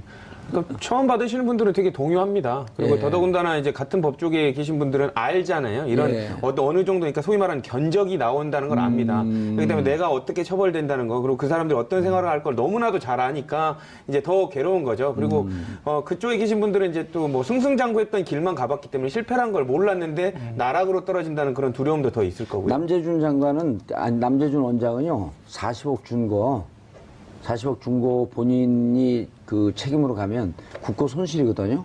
특가법상의 국고 손실은 5억이 넘어가면 10년 이상 무기징역이에요. 이게 일종의 국고 횡령이거든요. 일반 회사의 횡령은 50억이 넘어갈 때 10년에서 무기징역이에요. 근데 이제 국고이기 때문에 훨씬 세요. 10배 세, 10배. 5억만 넘어가도 10년에서 무기징역이에요. 그렇죠? 특가법상의 이제 국고 손실은. 그러니까 여기가 걸리면 이분 무기징역 살아요. 근데 이런 분들은 이렇게 얘기하겠죠. 이쪽 주문에서 꺼내가지고 이쪽 주문으로 넣는데 이게 왜가 죄가 되냐. 검찰이 이렇게 그러죠. 얘기하겠죠. 계속 누세요. 그냥 감옥 살면서 계속 누세요. 단 한 푼도 받은 게 없다. 이렇게 예. 얘기하겠죠. 자기 돈을 갖다가 뇌물을 준 거거든. 그리고 뇌물을 받은 사람은 임명권자. 그래서 이것은 내용 자기 증명할 돈이 수- 아닌 거죠. 국민 세금을 갖다가 그게 쓰라고 아니에요. 하는 예. 예산을 이쪽 호주머니에 있던 국정원 호주머니에 있던 거를 청와대 쪽 호주머니로 옮겨준 것 뿐이다, 나는. 이것도 국민 세금이고 이것도 국민 세금이고 난 누구한테 잘 보이려고 갖다 바친 게 아니다. 예. 대통령이 갖고 오라고 해서 이쪽 국민 세금을 이쪽에다 갖다가 놓은 것뿐이다라고 주장하겠죠. 이렇게 주장하면요. 저는 이제 이게 사실상 뭐 그거는 이제 본인들은 그렇게 주장을 하겠지만 뭐 법상으로도 당연히 죄가 되는 게 당연하고요. 지금 뭐 누구를 위해서 아까 말씀 주신 대로 이제 뭐 대통령 그 당시 우리는 밑에 있었으니까 좀 보호해주자 이런 논리는 이제 안 통할 것 같고 사실상 데스 게임이 시작되지 않았나 싶습니다. 그 징후가 그래서 서로 죽이려고 나만 살고. 저는 그걸 언제 느꼈냐면요. 이재만 총무비서관 박 대통령이 신복 아닙니까? 긴급 체포된 지 몇 시간 안 돼서 뭐 대통령 지시라고 불어버렸거든요. 이제는 본인이 안 불면 변호사하고 상담을 하고 들어갔었을 가능성이 높네요. 그렇죠. 근데 상담하는 시간 10분도 안 걸렸을 겁니다. 지시받았다고 해라. 그렇지 않으면 오래 계신다. 이 답을 줬을 겁니다. 그러니까 이제는 살아야 되니까요. 아니 김수환 평론가님 그런 거 있잖아요. 예를 들어서 프리즈너스 딜레마, 범죄인의 딜레마라 갖고 공범을 양방으로 그 딜레마죠. 양방에 나눠놓으면 결국 서로 200%씩 분되는 거 아니에요? 그렇죠. 지금 이 박근혜 전 대통령이 지시를 했다고 하는 것까지 얘기하는 거는 제수의 딜레마가 통하는 거라고 생각돼요. 근데 그 다음 단계로 가면은 제수의 딜레마의 정반대 그 어떤 게임 논리가 사슴사냥 게임이라는 거예요. 같이 협심을 해야지 다 살아남을 수 있어요. 근데 그게 안 된다는 거 아니에요, 결국? 지금은 왜냐하면 돈 쓴 사람은 박근혜 전 대통령밖에 몰라요. 그 박근혜한테만 뭔다? 그렇죠. 그 박 전 대통령한테로 모는 거예요, 다. 나는 돈 하나도 안 썼고요. 주시는 거 받았어요. 그냥 박 전 대통령 갖다 줬어요. 이렇게 박근혜 전 대통령한테 뭐라도 본인은 국고손실죄에 해당이 되는 거 아니에요? 정범은 당연히 되죠. 정범. 예. 관여는 했으니까요. 네. 예. 똑같이 나와요, 그래도 공동 글쎄요. 이게 뭐 방조범, 마지막으로 방조범은 떨어지는데 공동 정범 아니에요, 이게. 이제 그 부분에 있어서 이제 남재준 원장이나 기타 그 주변의 사람들이 형을 좀 감경받는 방법이 딱 하나입니다. 정말로 박근혜 전 대통령의 아집과 독선에 의해서 그렇게 하지 않을 수 없었다라는 분위기로 몰아가는 반강제적으로. 예, 그렇게 돼버리면 우리는 하긴 했지만 어쩔 수 없는 우리도 약간 희생자 피를 조금 강조를 하면서 우리도 좀 멈추고 싶었지만 대통령 탄핵 받는 거 이거 보십시오. 우리가 어떻게 그 얘기를 했겠습니까? 그게 이재용 판결에 나왔던 소극적 뇌물. 그렇죠. 그런 분위기로 몰고 합심해서 이제 변론의 방향이 잡히면 그 방향으로 따라가는 거죠. 그러면 이제 박근혜 전 대통령 측에서는 정말 이제 곤란한 상황이 돼버리는 거죠. 그분은 이제 오랫동안. 이게 법리적으로 좀 어떻게 될지 모르겠어요. 사실 저는 그 앞서도 잠깐 말씀드렸던 것처럼 현실과 우리가 알고 있던 상식과 법리적인 논리는 완전히 다르다고 하는 것들을 많이 느꼈어요. 지난번 이제 국정단 사태 이후부터 계속 그런 생각을 하게 되는데 근데 요 문제는 이번에도 힘들 것 같아요. 돈을 옮기긴 했는데 전부 다 이제 책임 회피로 옮길 수 없는 돈이거든요. 옮길 수 없는 돈인데 갖고 오라고 한 거죠. 그리고 특수활동비이기 때문에 얼마나 그게 흔적이 얼마나 정확하게 남았는지도 잘 모르겠어요. 근데 갔어요, 돈이. 갔는데 박근혜 전 대통령은 지금 MH그룹이라고 하는 듣도 보도 못한 진짜 듣보잡 국제법률지원팀이라고 하는 곳에 조력을 받아서 인권 탄압을 당한 사람으로 코스프레를 하고 있잖아요. 그래서 입 다 닫고 나 또 어떻게 한번 해보려면 해봐라. 이렇게 해버리면 그러면 돈 갖다 준 사람들은 법률을 어떻게 적용할 거냐는 거예요. 굉장히 애매한 상황이 될 수도 있다고 봅니다. 알겠습니다. 국정원 댓글 수사 방해 의혹. 자, 이건 지금 어떻게 가죠, 이제? 장호중. 다 구속됐죠, 전원 다. 네, 장호중, 이재용. 이재용도 구속됐나요? 네, 다 구속됐습니다. 그 현직 검사 3명 중에 이제 그 본인이 스스로 삶을 마감한 한 명 외에는 다 구속이 됐는데. 서천원 2차장, 그다음 종합분석국장, 또 전직 간부 2명, 그리고 총 7명이네요. 사실상 검찰이 제시한 그 범죄 사실 소명이 일리가 있고 관련된 그 적극적 은폐에 관련된 과정들을 볼 때 추가적으로 그 증거들을 은닉할 가능성이 있다라고 판단해서 영장을 발부를 했는데요. 최초에는 지금 뭐 검찰 내부에서 현직 검사 3명을 어떻게 구속영장을 동시에 청구를 하느냐 이런 반발도 있었지만 사실상 그게 정당했던 것을 법원이 확인을 해준 상황이 됐기 때문에 이런 부분들은 검찰이 이제 내부적으로 자성해야 되는 거 아닌가라는 오히려 반대 의견이 또 다시 나오고 있습니다. 고 변창훈 검사와 관련해서는 사실 세상의 모든 죽음은 다 안타까운 거죠. 안타깝지 않은 죽음은 없는데요. 저는 그러니까 그 사실 자체에 대해서는 뭐 예를 들면 이제 변창훈 검사를 검찰에서 조사를 할 때 공안부 말석 부서에서 평검사가 조사를 했다. 뭐 이런 거. 그게 어떤 인격적인 모욕감을 느끼게 하는 한 요인이었을 것이다. 뭐 여러 가지 얘기가 나오고 있거든요. 그런 면에서는 검찰이 조금 더 세심했으면 어땠을까 하는 뭐 이런 논리는 있을 수 있다고 봐요. 거기까지는 뭐 인간적인 문제라든가 아니면은 검사로서 그동안에 엄청나게 자존심이 있었던 사람이었는데 그런 부분에서 자존심이 확실하게 명예가 많이 이제 실추되는 감정을 좀 느꼈을 거라고는 생각되는데, 다만 문제는 뭐냐면은 본인이 국정원에 파견이 돼서 원세훈 전 원장 법률 보좌를 했던 거잖아요. 그렇죠. 예. 근데 만약에 시켰어요. 댓글 사건에서 조작이나 증거인멸을 지시를 해서 어쩔 수 없이 따랐다면 국정원 직원은 아니잖아요. 나 싫어요. 나 다시 검찰로 보내줘요. 라고 말했으면 빠져나갈 구멍이 저는 있었을 것 같아요. 어제 제가 또 검찰 관계자를 만났더니 그게 불가하답니다. 왜냐하면 이게 검찰 뭐 동일체라든지 그리고 이 국정원장이라고 하는 것이 당시에 실질적으로 가장 예를 들어 이제 그 검찰들 중에서 파견 나가는데 국회, 청와대, 그 국정원 요 순서대로 스펙이 좋은 에이스들이 나가는 데 아니에요. 네, 그렇죠. 그러니까 자기 인사권자하고 직접적 연관이 되었기 때문에 거절할 수가 없었다는 거예요.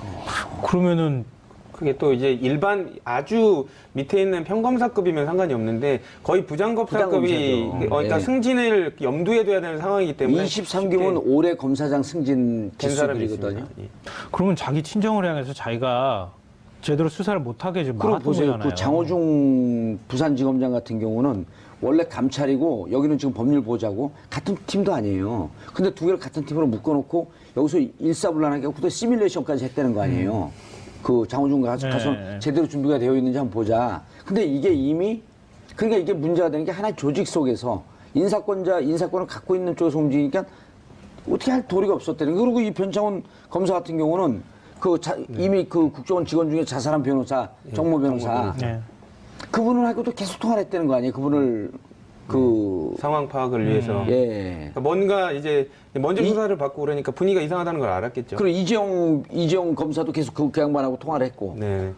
아마 이제 본인들도 이제 가담한 입장에서 어떤 부분을 이제 검찰이 칼을 겨누고 있느냐, 우리의 역할을 어느 정도 받느냐에 관련돼서 이제 상당히 본인들이 검사했으니까 누구보다 잘 알죠. 사안이 이게 그냥 모욕감 이런 것도 있었겠지만 사안이 너무 위중한 사안이라는 걸 본인들이 알았던 것 같아요. 근데 이거는 사실 좀 우리가 냉정할 필요가 있는데요.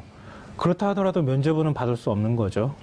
그렇죠. 아, 그럼요. 그리고 네. 나머지 있는 그 장호중이나 이재용 이런 분들 있잖아요, 지금. 네. 그리고 그런 죄에 관련되는 문제, 우리가 분명히 본인 스스로가 검사기 때문에 이게 위법한 행위인지 아닌지 잘 알고서도 저지른 일이기 때문에 그 부분에 대해서는 면죄부를 예, 받을 수 없는 그럼요. 건데, 다만 왜 근데 그렇게 극단적인 선택을 했을까 하는 부분이 안타까운 거예요. 근데 그렇게 극단적인 선택을 했다는 것은 소위 서울대법대 소년등과하고 서울대법대 나오고 일찍 패스한 분이에요, 또. 예. 그러니까 거의 제가 보니까 대학 때 패스한 것 예, 같아요. 4학년 넘기 전에 패스했더라고요. 그렇게 하고 쭉 공안검사로 20년 이상 승승장구하다가 그러니까 굉장히 승진욕이 강했을 수도 있지만 한편으로는 굉장히 나약한 사람이었다는 맞아요. 생각도 네. 들어요. 자, 이 사건이 있지만 어쨌든 검찰은 여기에서 수사를 멈추거나 할 그런 조짐은 전혀 안 보이고 있죠. 그렇죠. 이제 수사는 계속 될 것 같고요. 이제 구속이 됐기 때문에 이제 소환해서 추가적인 부분들을 확인할 것으로 보입니다. 근데 이제 장호중 검사장 같은 경우에는 뭐 영장 실체 심사도 포기를 했었거든요. 예. 어느 정도 본인의 책임이 있을 거라고 좀 자포자기하는 분위기인 것 같아서 의외로 또 재판이라든지 향후 조사에 또 적극적으로 임해버릴 가능성도 있습니다. 그게 그 기소가 된다면 차라리 양형이 오히려 참작이 될 가능성이 있기 때문에. 아니, 왜냐하면 이분들이 자신들이 먼저 기획한 작품이 아니고 남재준 원장의 지시에 의해서 이렇게 됐던 거 아니에요. 그렇죠. 그러니까 이제 그거를 해놓는 순간 양형은 좀 참작이 될 수 있겠죠. 당연히 참작이 됩니다. 예. 그럼 남재준 원장을 더 엄하게 처벌해야겠네요. 그 남재준 원장은 무기래니까. 또 다른 사람 그 지휘권자를 뭐 탓하겠죠. 그렇죠. 그런 순간 이제 이게 이명박, 박근혜 이게 이제 두 분 다 빠져나기 좀 힘들어지는 거예요. 그럼 대한민국 법의 논리는 이게 다 순환 논리인 것 같아요. 예. 다 책임 떠넘기고 끝나네요. 그렇게 보면. 책임지는 사람은 있겠죠. 책임지는 예. 사람은 반드시 있을 수밖에 없는 그림입니다. 예, 알겠습니다. 두 분 인사하시고요. 네. 예. 고맙습니다. 자, 11월 7일 화요일 정봉주의 품격시대 마치겠습니다. 할까요? 그러니까 결국 한마디로 안보 위기를 일부러 조장하진 않았겠지만 안보 위기 상황에서 한국은 북한이 핵을 15개 내지 20개, 미사일 1000개 이렇게 갖고 있는데 한국은 억지력이 없단 말이죠. 그러니까 미국한테 목을 메고 있는 상황에서 여차하면 선제 공격도 할 수 있다. 그럼 너넨 전쟁에 들어간다.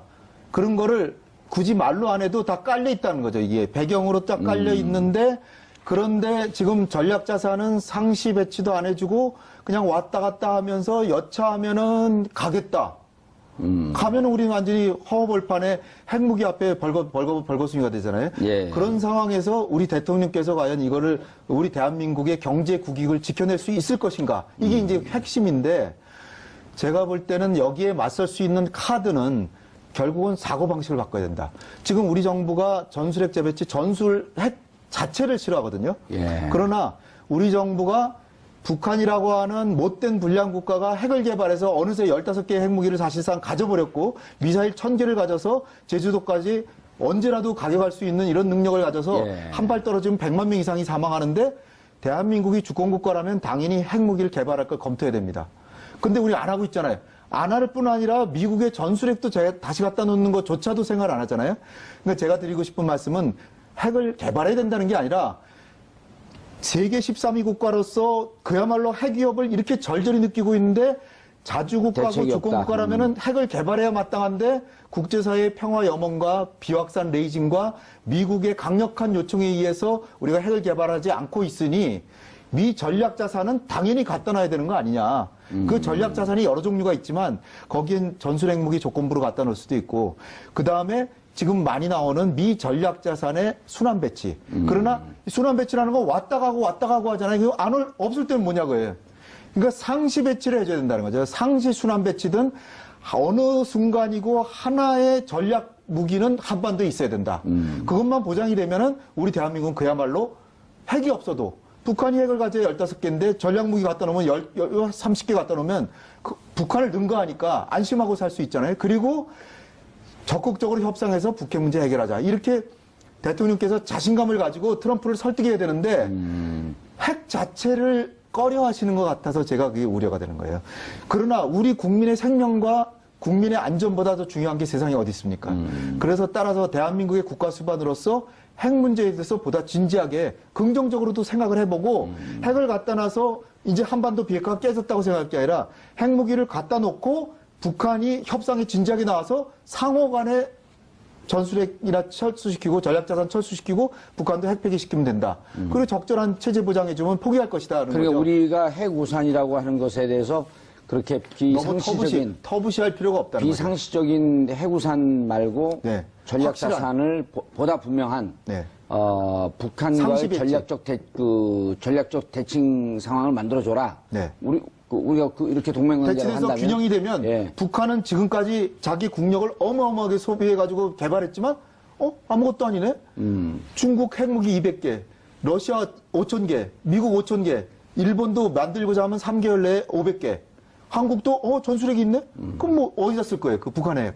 그 따라서 상태에서 이제 북한을 다스리자는 거죠. 핵폐기 그런데 협상을 그걸 왜 안 하는 거죠? 저는 그거를 이해를 못 하겠어요. 우리가 무슨 평화주의라는 거는 매우 위험합니다.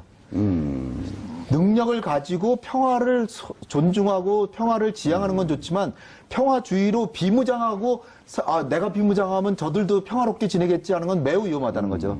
따라서 핵 문제에 대해서 보다 진지하게 북핵 문제를 해결하기 위해서도 우리도 어느 정도는 무장을 하는 그런 방안을 생각해요. 근데 그렇다고 우리가 개발하자는 건 아니고요. 예.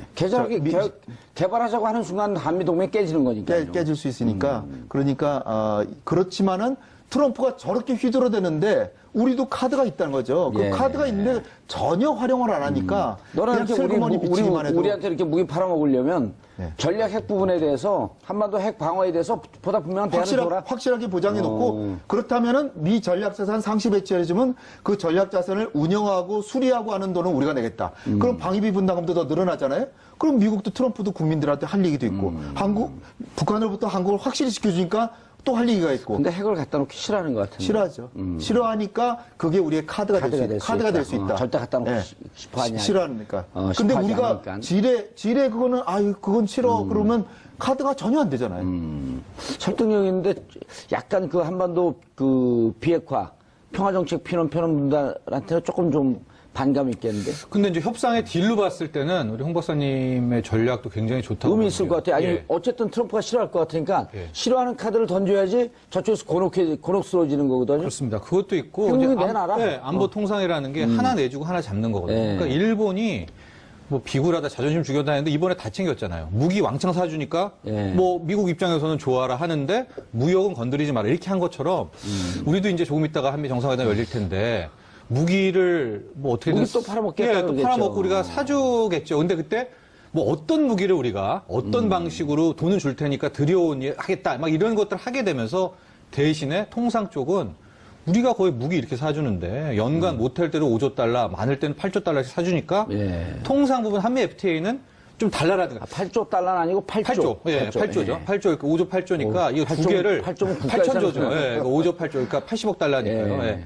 그러니까 그렇게 좀 딜을 하는 그거는 굉장히 의미가 있다고 봅니다. 2015년에 무기 구입한 게 80억 달러니까 8조, 한 8조, 9조쯤 9조. 샀더라고요. 예, 그렇죠. 예. 예. 그러니까 우리가 지금 첨단 무기 사는 건 거의 기정사실입니다. 예. 거꾸로 미국은 첨단 무기 팔아줄 거를 양해했다라고 서명까지 했어요. 트럼프가. 그리고 한국은 특별히 팔아줄게. 이렇게 돼 있거든요. 그리고 지금 한미 연례안보협의회라고 국방장관 간에 며칠 전에 회담했잖아요. 거기도 한국군의 전자권 전환 수용을 위해서 한국군의 능력이 늘어나야 되는데 그러기 위해선 첨단 자산이 필요하다.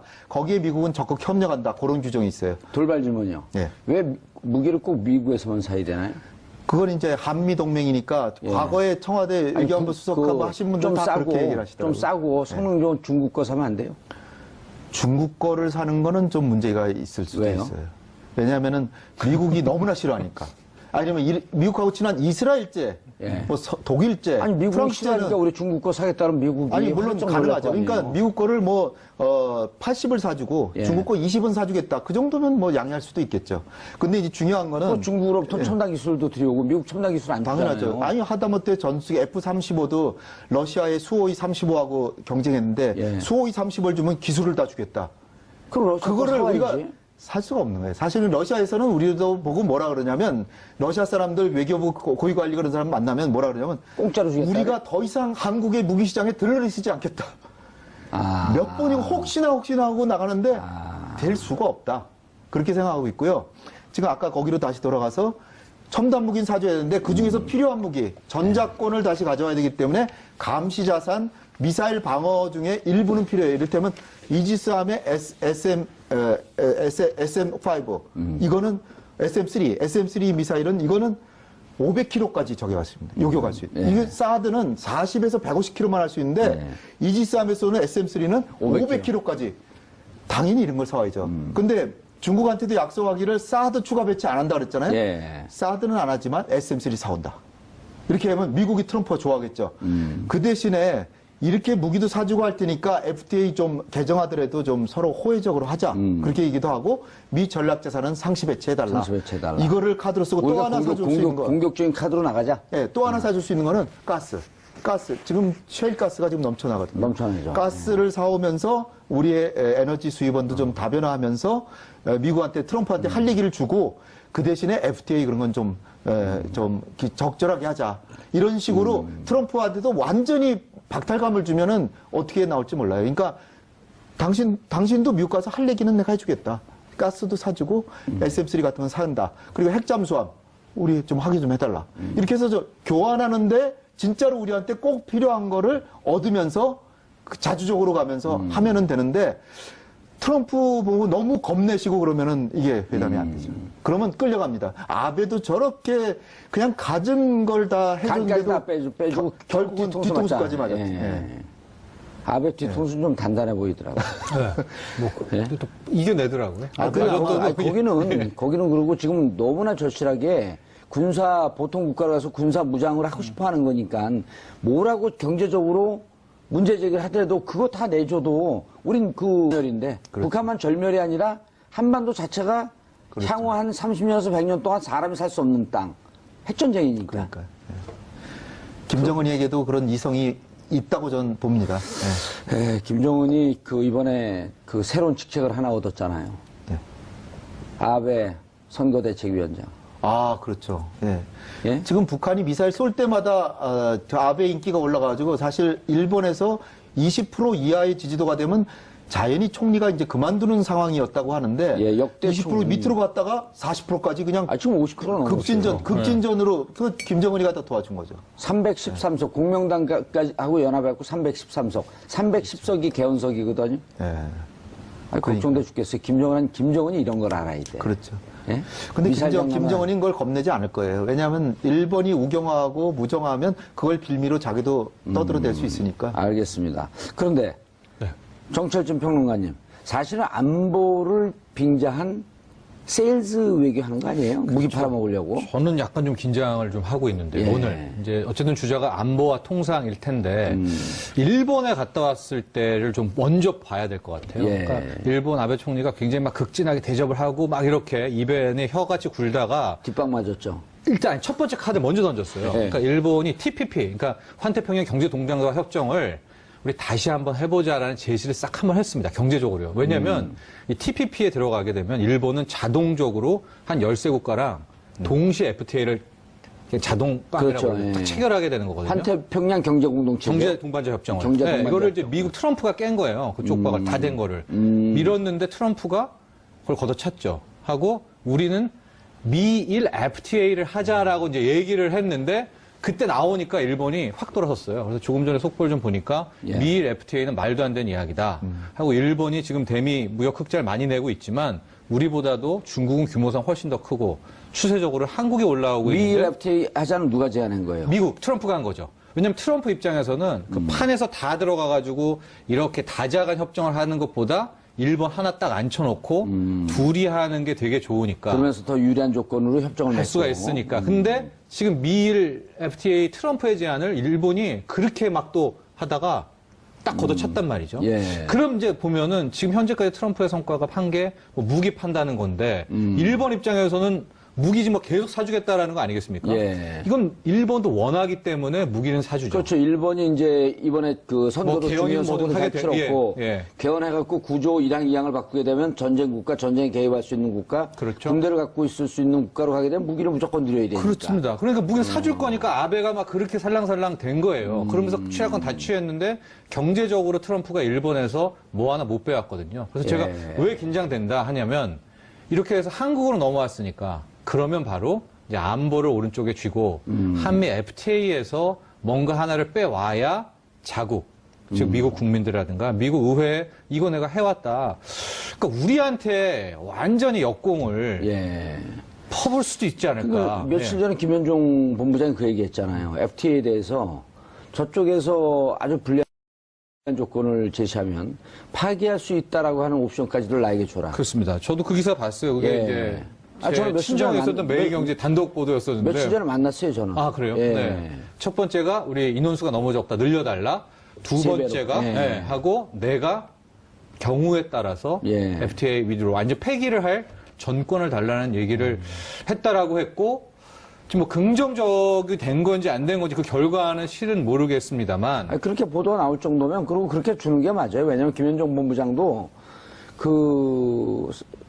이런 게 답답한가 보더라고요. 자기는 이제 무조건 FTA를 성사시키는 그렇죠. 장본인이기 때문에 FTA를 안 깨고 이것을 옥동자처럼 가져가려고 하는 성과에 자기가 매몰되어 있다라고 하는 비판들이 있거든요. 근데 본인이 철저하게 거기도 국익 위주로 갔는데 어쨌든 우리에게 불리한 FTA로 개정하자고 하게 되면 자기는 안 할 생각. 그리고 깬다고 해도 결코 손해 아닌데. 예. 예. 그렇지 뭐 사회적 뭐 충격은 있겠지만은 이제 주파나를 튕겨봐야 되겠는데 예.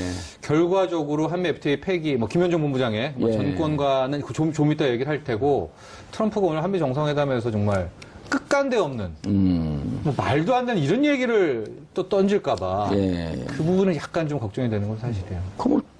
그 여러 가지로 예상 경우의 수를 두고 대비해야 되지 하고 있지 않을까? 아시아 순방 트럼프 교수님 먼저 좀 정리하시겠어요? 네, 일본 거쳐서 이제 트럼프 대통령이 이제 한국을 도착을 했습니다. 문재인 대통령께서 평택까지 직접 가셔서 원래 예정이 없었던 거죠? 예정에 전혀 없고 그리고 방송 화면도 이게 페이스북 화면으로 아주 막 흔들흔들하는 화면으로 나온 걸로 봐서 전혀 방송국에도 안 알려졌다. 그래서 청와대 페이스북을 통해서 이렇게 중계되는 그런 모습이거든요. 예. 그런데 왠지 감동은 좀 있을 것 같아요. 예, 트럼프에게. 감동이 있을 것 같습니다. 왜냐하면은 지금 일본하고 중국의 2박 3일씩인데 우리는 1박 2일인데 1박 2일 그거 자체도 그렇지만 1박 2일 중에도 24시간 여예요. 그러니까 오늘 정오에 24시간 조금 넘어가더라고요. 조금 넘어. 네. 그러니까 사실 너무 짧아요. 짧아서 아마도 트럼프가 골프 치고 싶어가지고 아베하고는 더 오래 있었나 보다. 이렇게 생각이 되는데, 일본에서는 정말 극진에 대접을 했는데, 예. 결국은, 경제 문제 FTA 손보겠다. FTA가 아니죠. 일본은. 경제 무역 역조 해소하겠다. 예. 그리고 그간의 미일 간의 무역 적자가 심하다. 미일 간의 무역이 불공정했고, 자유롭지도 않았다. 무역 역조가 700억 달러입니다. 예. 우리는 250억 달러? 240에서 70억 달러. 그 정도인데, 일본이 무역 역조로 붙이면 3배고요. 중국은 무려 3,500억 달러. 그러니까 우리보다 무역 역조가 10배, 15배 예. 역조기 때문에 우리가 한 250억. 우리는 너무 트럼프한테 주눅 들을 필요 없다. 그리고 지금 추세가 지금 뭐 경제 문제는 이제 예. 선생님도 괜찮아요. 아시겠지만 얘기하세요. 예. 사실 한미 무역 그 흑자가 좀 줄어들고 있어요. 추세가. 예. 그리고 세계적으로 볼 때 상품 분야는 줄어들고 있고 예. 서비스 분야는 늘어들고 있고 늘어나서 미국이 서비스 분야 점점 무역 적자 늘어나고 있고 나중에는 미국이 흑자 볼지도 모릅니다. 그럴 가능성이 높죠. 그런 네. 상황에서 트럼프한테 주눅들 필요 전혀 없다. 이런 생각이고요. 그 대신에 저는 더 중요한 게 국가 안보 확실하게 해야 되는데 미 전략 자산이 왔다 가고 해가지고 한국을 미국에 완전히 의존하게 만들어서 한국한테 얻을 건 다 얻어가는 수법 아니냐 이런 생각이 좀 들고요. 예. 그러니까 확실하게 동맹으로서 안전 보장해 주려면 확실하게 해주라고 당당하게 얘기해야 되고 두 번째로 봐라 서울시 주변에 2,500만 명 산다. 예. 당신이 헬기로 보지 않았냐. 이거 북한이 미사일이 아니더라도 장사정포로 쏘면 수백만 명이 다칠 수 있다. 다치거나 죽는다. 그럴 때 함부로 전쟁을 운이할 때가 아니다. 서울에 10만 이상의 미국인이 있잖아요. 10만은 안 되고요. 28,500인데 서울이요? 가족까지. 근데 지금 저 평택으로 다 갔으니까 예. 서울에 별로 없죠. 그 다음에 이제 마지막으로 서울에 미국인 강사가 많던데. 미국 강사가 영어학원에. 맞죠. 미국인들은 저 주한미군 장병 말고 미국인들은 한 10만 명 되죠. 그 얘기하는 거예요. 네, 그렇죠. 예. 10만 명 되죠. 장병도 중요하죠. 장병들은 어쨌든 자기 디펜스 할 수 있는 무기라도 있는데 그렇죠. 이 그 민간인도 아무것도 없잖아요. 그러니까 우리가 지금 전쟁 날지 모른다는 걱정도 하잖아요. 이제 예. 트럼프 김정은 때문도 그렇지만 트럼프 때문에 더 이렇게 날 수도 있다 이런 생각이 드는데 사실은 지금 항공모함 세 항공모함 이제 와 있지만 예. 그렇게 와 있는 게 계속 가지 않고 계속 있고 그다음에 지상군도 계속 더 늘어나고 예. 그런데다가 한국에 있는 미국인들이 슬슬금 빠져나간다. 그러면 진짜 조심해야죠. 근데 지금은 그런 상황은 상황은 전혀 아니다. 트럼프 대통령이 꼭 봐야 될 분이 한 분 계신데 네. 서울구치소의 그분. 대통령 잘못하면 이렇게 된다 너도. 그렇죠. 근데 트럼프 대통령은 꼭 그런 상황이 아니더라도 지금 위험하잖아요. 세계적으로 잘못 전쟁 가지고 장난하다가는 예. 정말로 국제적으로 뭐 희 들어가는 사람 있잖아요. 예. 그런 사람의 히틀러. 반열 갈 수도 있기 때문에 그럼요.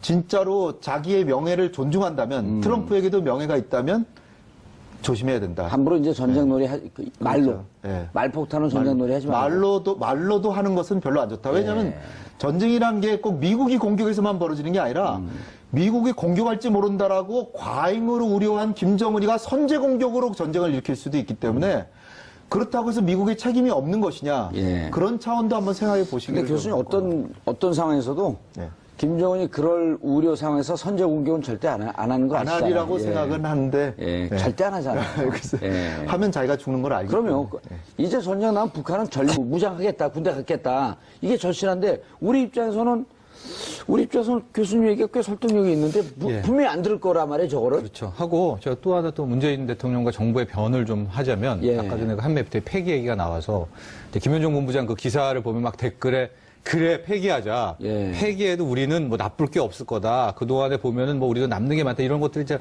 많은데 현실적으로 예.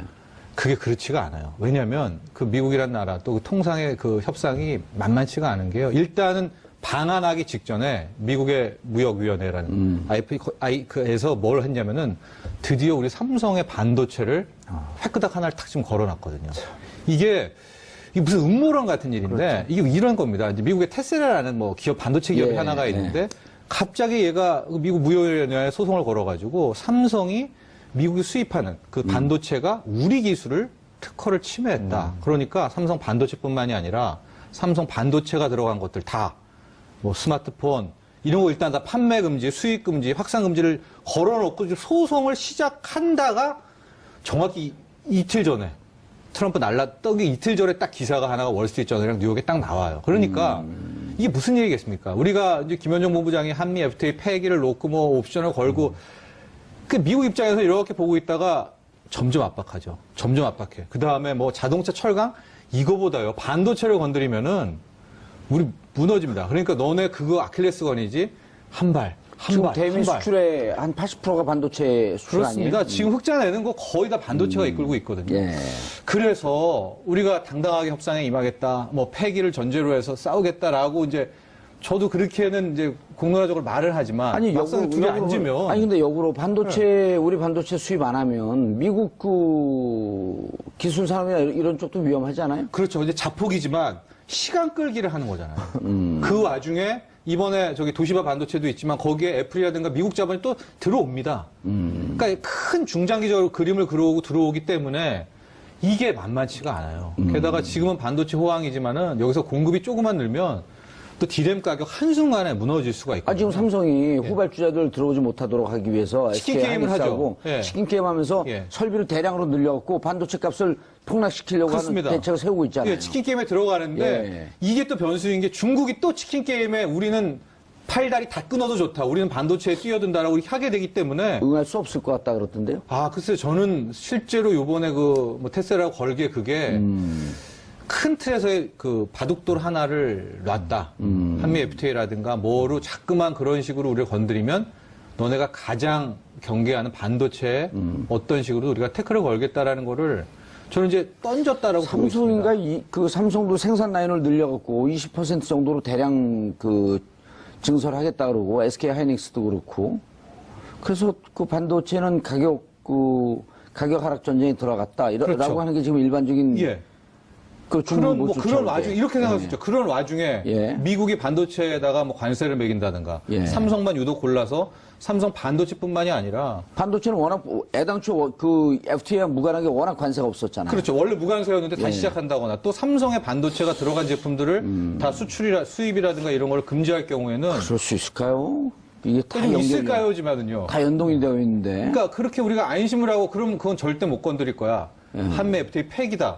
그러다 건드리면 그 극한 대립으로 정부는 협상을 하지 않는단 말이에요. 그렇죠. 그래서 네, 저도 동의합니다. 저는 정부의 그 딜레마 어려운 점도 그러니까 우리가 한미 좀 FTA 깨지는 게 단순히 경제 문제만이 아니라 이 안보에도 영향을 미치고 미국은 뭐 그 초강대국이기 때문에 아니 이참에 뭐 한러 한중 군사 그 협정 맺으면 되잖아요. 그거는 미리 다 해놓고 나중에 배짱을 부리면 몰라도 그냥 미국이 깨졌으니까 이제 다시 하자 그러다가 깨지는 거 중국 그러죠? 받아줍니까? 그러다가 이게 깨졌는데 우리가 찾아가면 그러다가 북한한테 당하죠. 지금 우리가 경제력으로는 40배지만 군사력으로는 지금 그게 아니기 때문에 그런 거는 이렇게 쉽게 할 문제가 아니고 그다음에 우리가 간과할 수 없는 게 경제 문제 중에 금융을 또 미국이 쥐고 있잖아요. 금융 부분에서 미국이 한국의 신용평가 같은 거 막 왜 낮추는지 모르지만 그 경제 지금 뭐 이를테면 한반도 안보 위기다. 신용평가 막 내린단 말이죠. 그건 우리 버티지 못해요. 그러니까 그 수단을 수도 없이 갖고 있는 게 초강대국이기 때문에 단순한 FTA만